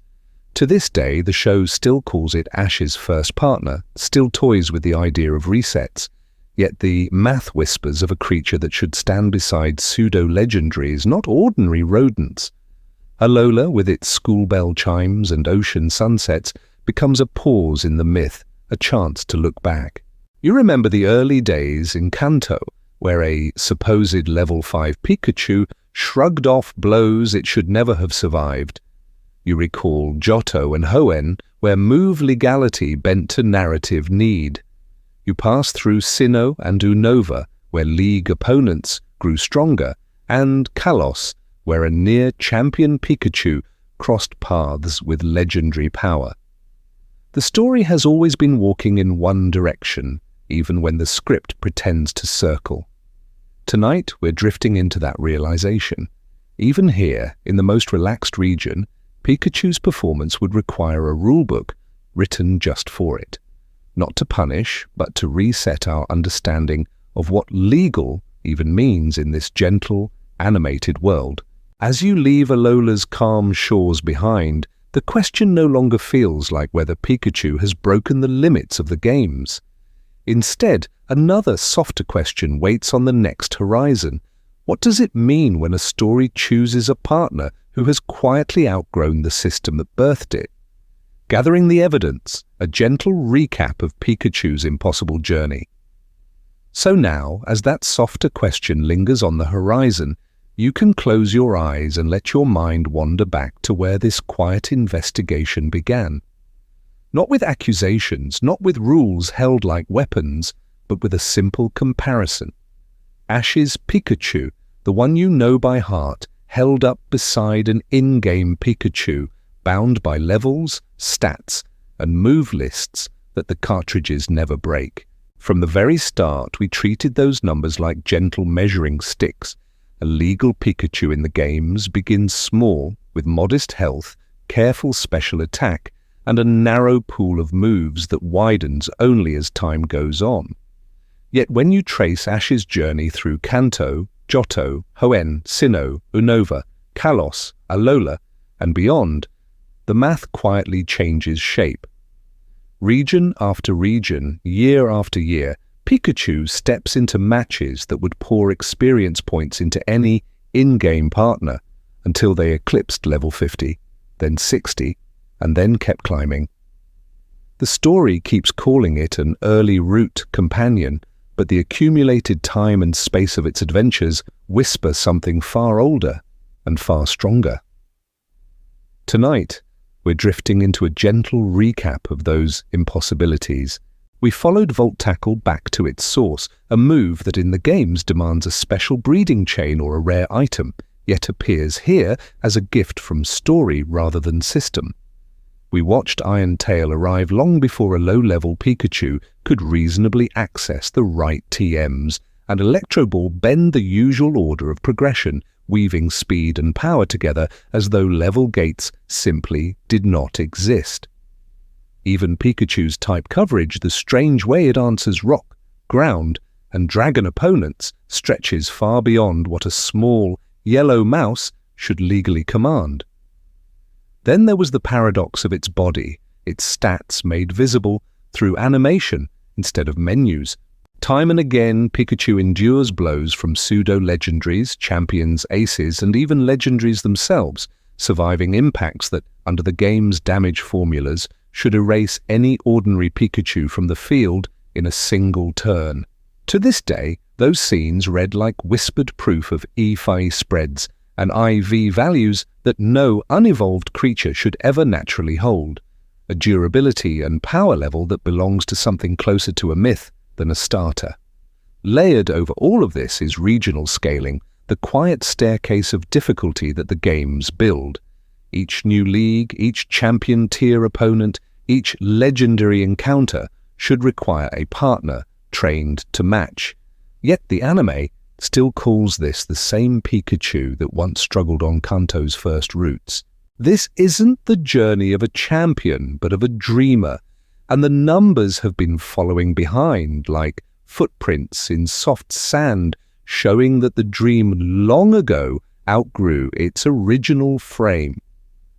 In ancient times, myths were not written to obey their own physics, they were told to reveal a different kind of truth.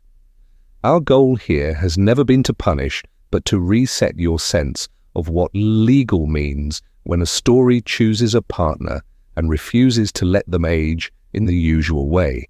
By the game's own mechanics, Ash's Pikachu cannot exist as a normal, legal Pikachu, and yet it does, glowing quietly at the center of the anime's world. As we move into the final stretch, we are not arriving at a courtroom verdict, but at a small campfire made of numbers and memories.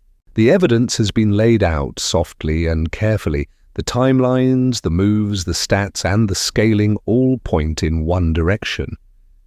Next, we will sit with what that means and what kind of story needs a creature who has quietly stepped outside the laws that were meant to contain it.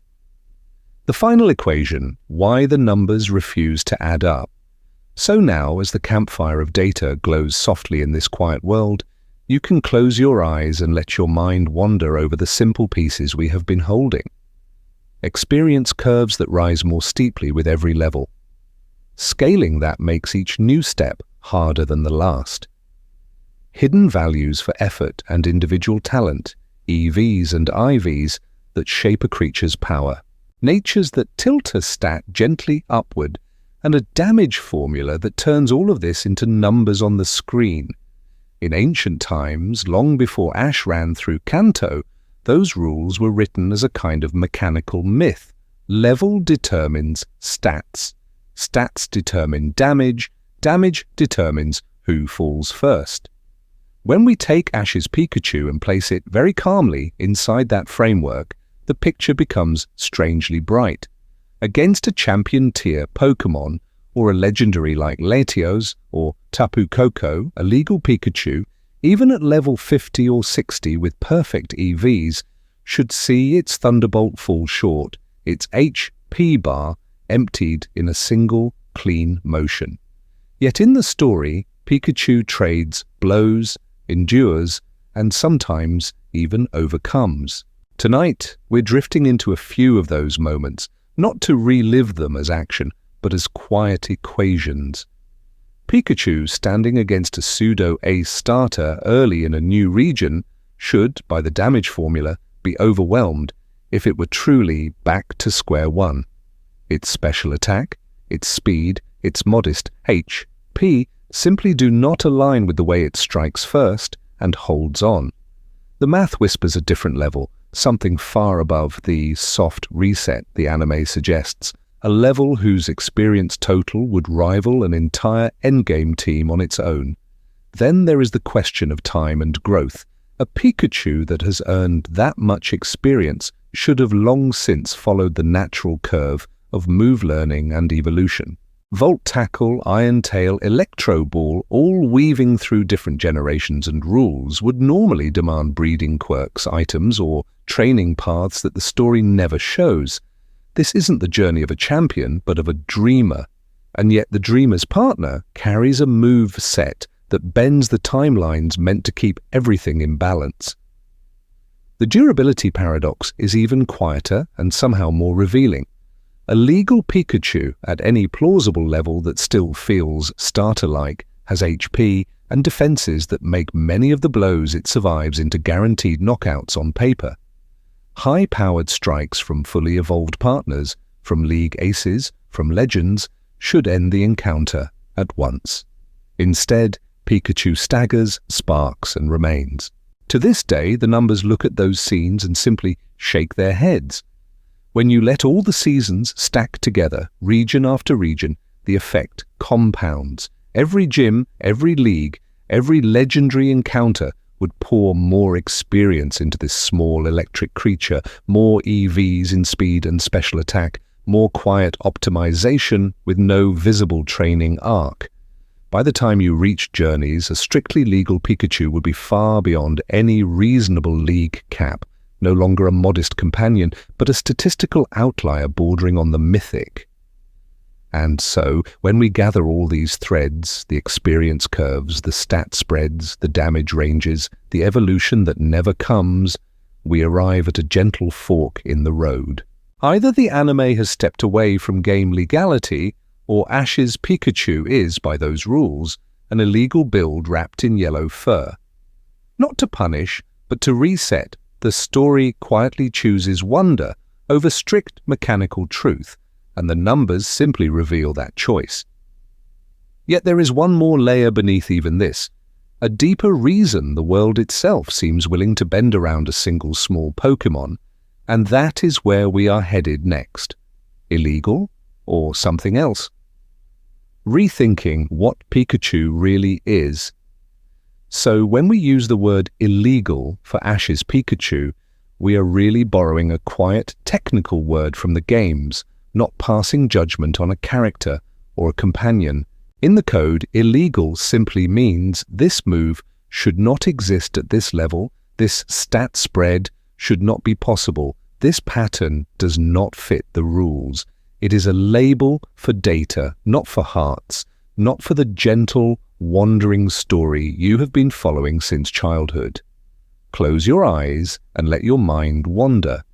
And imagine Pikachu not as a misbehaving save file, but as something softer, something the numbers are trying and failing to describe.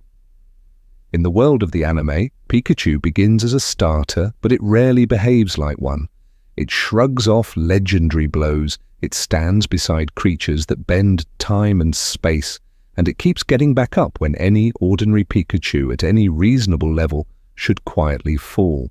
This isn't the journey of a champion, but of a dreamer, and the partner at the center of it starts to feel less like a common mouse and more like a narrative legendary, a mythic starter, you might call it, a being whose species suggests one thing, while the story insists on another. Just as a legendary bird can arrive in a single flash of light rather than through careful training, Ash's Pikachu seems to grow along a different curve, one written in memories instead of experience points. Some fans whisper that Pikachu is a kind of glitch in the world's leveling system, a bright, cheerful error where the math overflows. Others prefer to think of it as uniquely blessed, touched by some ancient current of luck or will that flows quietly through nature and occasionally pools in one small creature. There is another gentler thought as well, that the bond itself is what rewrites the rules. In ancient times, stories from Hisui and Johto spoke of people and Pokémon whose closeness changed the world around them. In the games, you see faint reflections of this in static encounters, event Pokémon, and special distributions that appear not through grinding, but through timing, mystery gifts, and one-time meetings. They are legal, yet they sit at the edge of what is ordinary, arriving almost like myths delivered through a menu.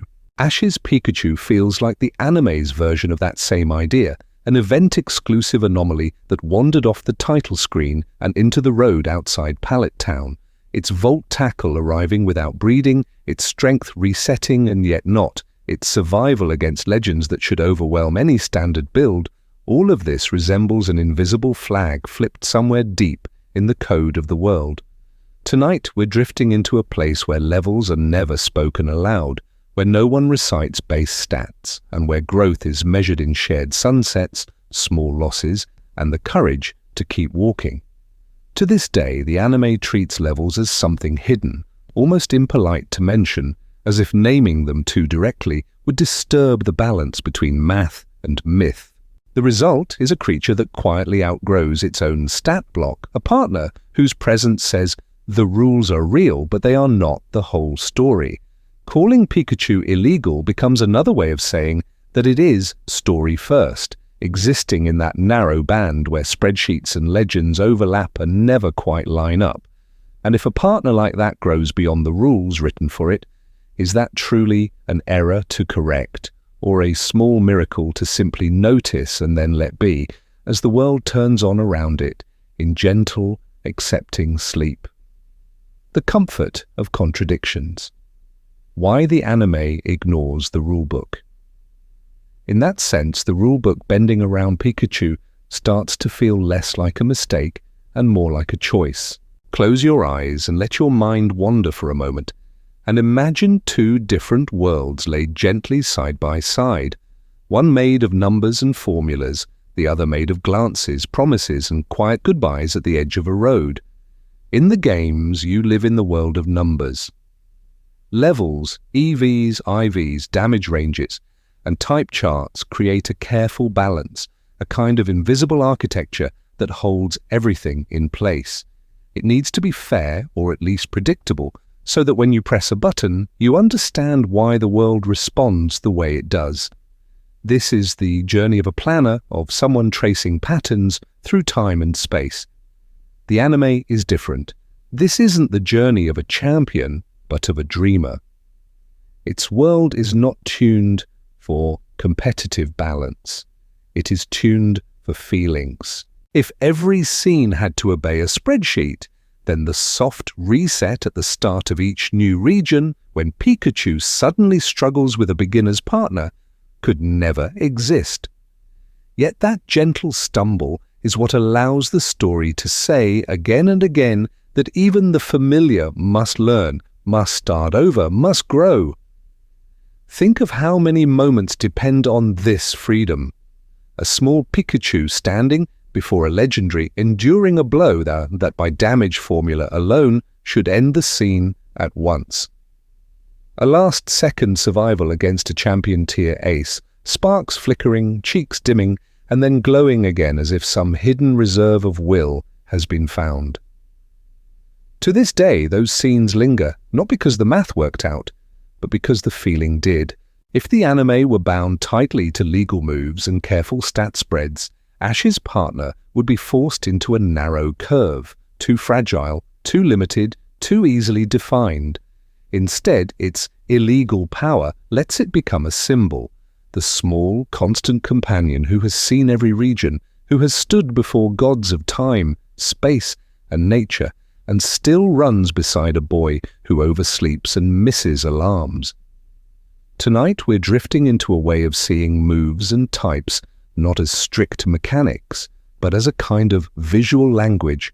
Iron Tail becomes stubborn resolve, Volt Tackle becomes reckless devotion, a type disadvantage becomes the weight of expectation, and a sudden comeback becomes forgiveness, not to punish, but to reset the story and let these two begin again. The friction between game math and anime moments is a reminder that there are different kinds of truth. One is numerical, exact, and necessary for fair play. The other is emotional, imprecise, and necessary for myth. Pikachu's illegality lives in the quiet space between them, a cozy magic that suggests not everything meaningful needs to fit inside a formula. And as the world of this story turns, gently ignoring a few rules, it invites you to wonder what other partners might be quietly outgrowing the limits written for them, just off-screen, just beyond the edge of the field of view. What this means for your own Pikachu, playing with and beyond the math. So what does all of this mean for the Pikachu you carry with you, quietly glowing on a handheld screen or a modern console, far from stadium lights and impossible numbers? Close your eyes and let your mind wander for a moment, and imagine that small, yellow shape at your side, not as a broken equation, but as a companion, with its own gentle limits and its own quiet miracles. In your world, a legal Pikachu is still enough. It does not need to shrug off legendary strikes the way Ash's does, or bend the damage formula until it nearly snaps. It can stay within the lines of the game's rules and still be powerful, beloved, and meaningful, because the story you tell with it fills in all the space the numbers cannot reach. This isn't the journey of a champion, but of a dreamer, and dreamers make room for imperfection. If you ever wish to shape a best possible Pikachu within those rules, the path is calm and clear. You might give it a timid or modest nature so that its special sparks travel just a little farther through space. You might pour EVs into speed and special attack until it moves first, more often than not, and hits harder than its tiny body suggests. A light ball held gently in its paws doubles that power, suddenly making Thunderbolt or Volt Tackle feel like echoes of the anime's brightest moments, while moves like Iron Tail, Grass Knot, or even Electro Ball can mirror familiar scenes without stepping outside legality. Yet there is also a softer world just to the side of the official one where you are allowed to be a little mischievous. In ancient times, players changed their cartridges and told tall tales about secret moves and impossible levels. Now you might use ROM hacks, fan games, or house rules with friends and quietly decide that your Pikachu can learn something it shouldn't, or withstand a blow it normally couldn't, not to punish, but to reset the boundaries of what feels possible just for the length of one sleepy playthrough. Tonight, we're drifting into that gentle middle ground where math and imagination share the same small campfire. You can open a damage calculator, plan EV spreads, and understand exactly how much a legal Pikachu should endure. And instead of ruining the magic, the knowledge deepens it. To this day, knowing how fragile a normal Pikachu really is makes Ash's impossible endurance feel even more like a myth told around an ancient hearth. Somewhere inside you there is probably an illegal Pikachu of your own, even if it is not a Pikachu at all.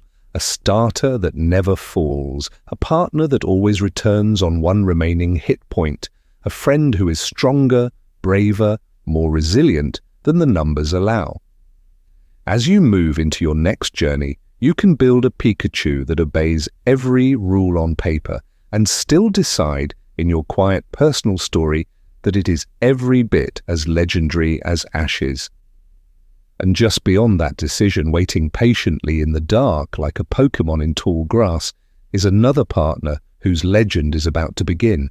A last look at the numbers, turning proof into a quiet legend. And somewhere just beyond that beginning, we are left with a strange, quiet certainty. By every tool we have, Ash's Pikachu should not exist as it is. Close your eyes and let your mind wander for a moment over the numbers we have been tracing, like constellations in a digital night sky, and you can feel how firm that certainty really is. In the game's language, everything is supposed to be measurable. Levels climb in ordered steps, stats rise according to hidden natures, and carefully earned EVs, moves arrive on schedules or through specific breeding lines.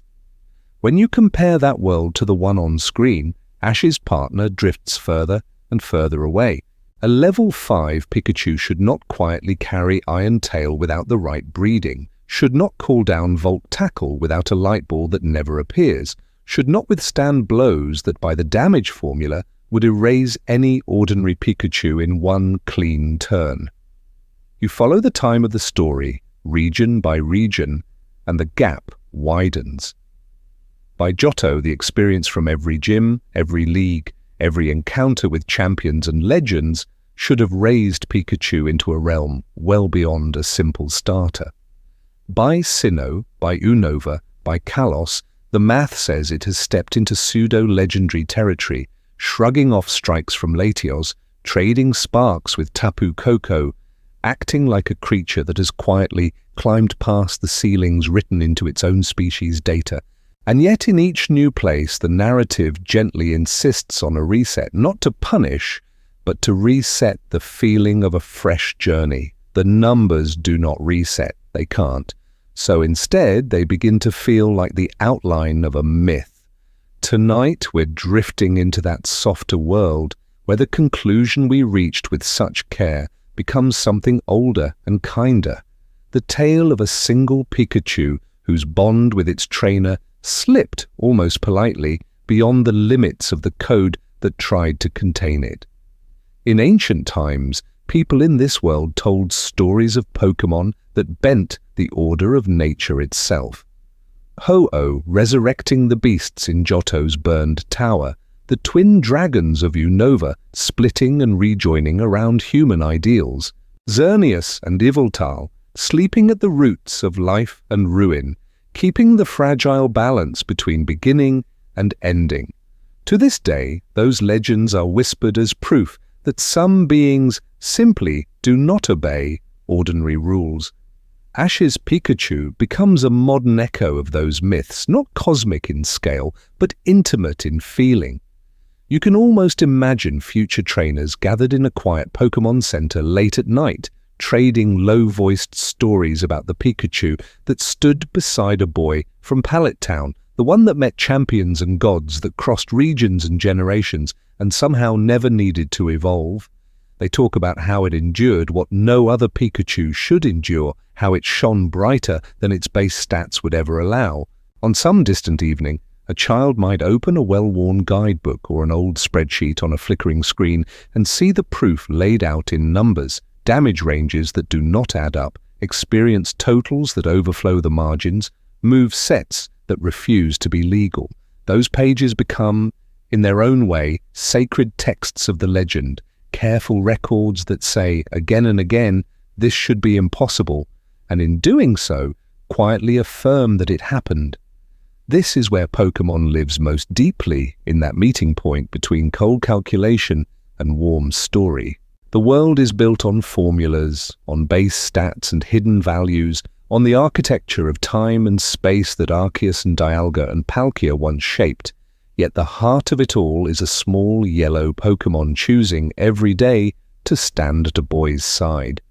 This isn't the journey of a champion but of a dreamer, and the math only makes the dream feel more miraculous. As we move forward, the equations will slowly fall silent.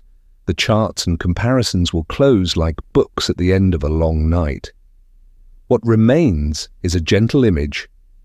Ash and Pikachu walking on together, their footsteps fading into the distance, passing beyond the reach of our calculators, into a part of the story where numbers can watch from afar, but never fully follow.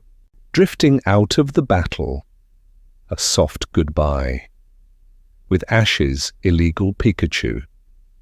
And so we find ourselves at the edge of that reach, where the numbers grow quiet, and the story keeps walking without them.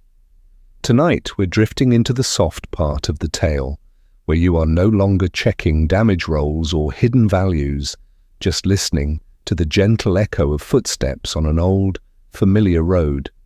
Close your eyes and let your mind wander back over where we've been. You followed Ash's Pikachu from those early humble roots, where a simple thundershock was enough to light up a small corner of the world, all the way to bright arenas where champions stand and legends watch from afar. You traced the curve from tiny sparks to volt tackles that should crack the rules in half, from Iron Tail appearing long before any tutor could explain it, to Electro Ball bending what a little level 5 partner is ever supposed to do. We weighed timelines and experience, counting how many opponents this one small Pokémon has quietly worn down across regions and years, until the math began to whisper that this is no ordinary partner at all. Stat formulas and scaling tried to hold it still, to fit it into nature, nature's EVs and IVs, and each time they did, something slipped free.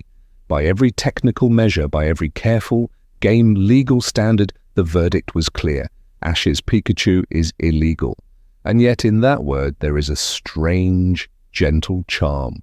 Not illegal as in cruel or unfair, but illegal the way a myth is illegal, the way an ancient story ignores the limits of space and time. This isn't the journey of a champion, but of a dreamer. Dreamers do not always stay inside the lines that code would draw. So for a moment, step away from the charts in your mind.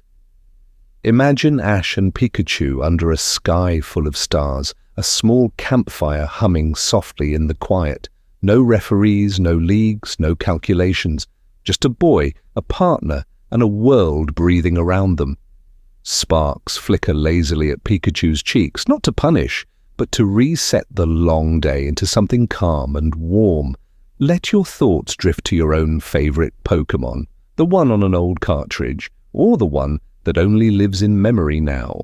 Picture it just a little bit illegal in spirit, a little too strong when you needed courage, a little too resilient when the story should have ended, standing beside you in ways the code never planned. To this day, you carry those companions with you, even when the console is off and the screen is dark. Thank you for walking through these numbers and these memories, for letting math and myth sit side by side, while sleep slowly gathers at the edges of your thoughts. If you're still awake, you can let your mind wander ahead to future teams you might build, new regions you may explore, and quiet partners you have yet to meet, all seen now through this softer way of looking at Pikachu.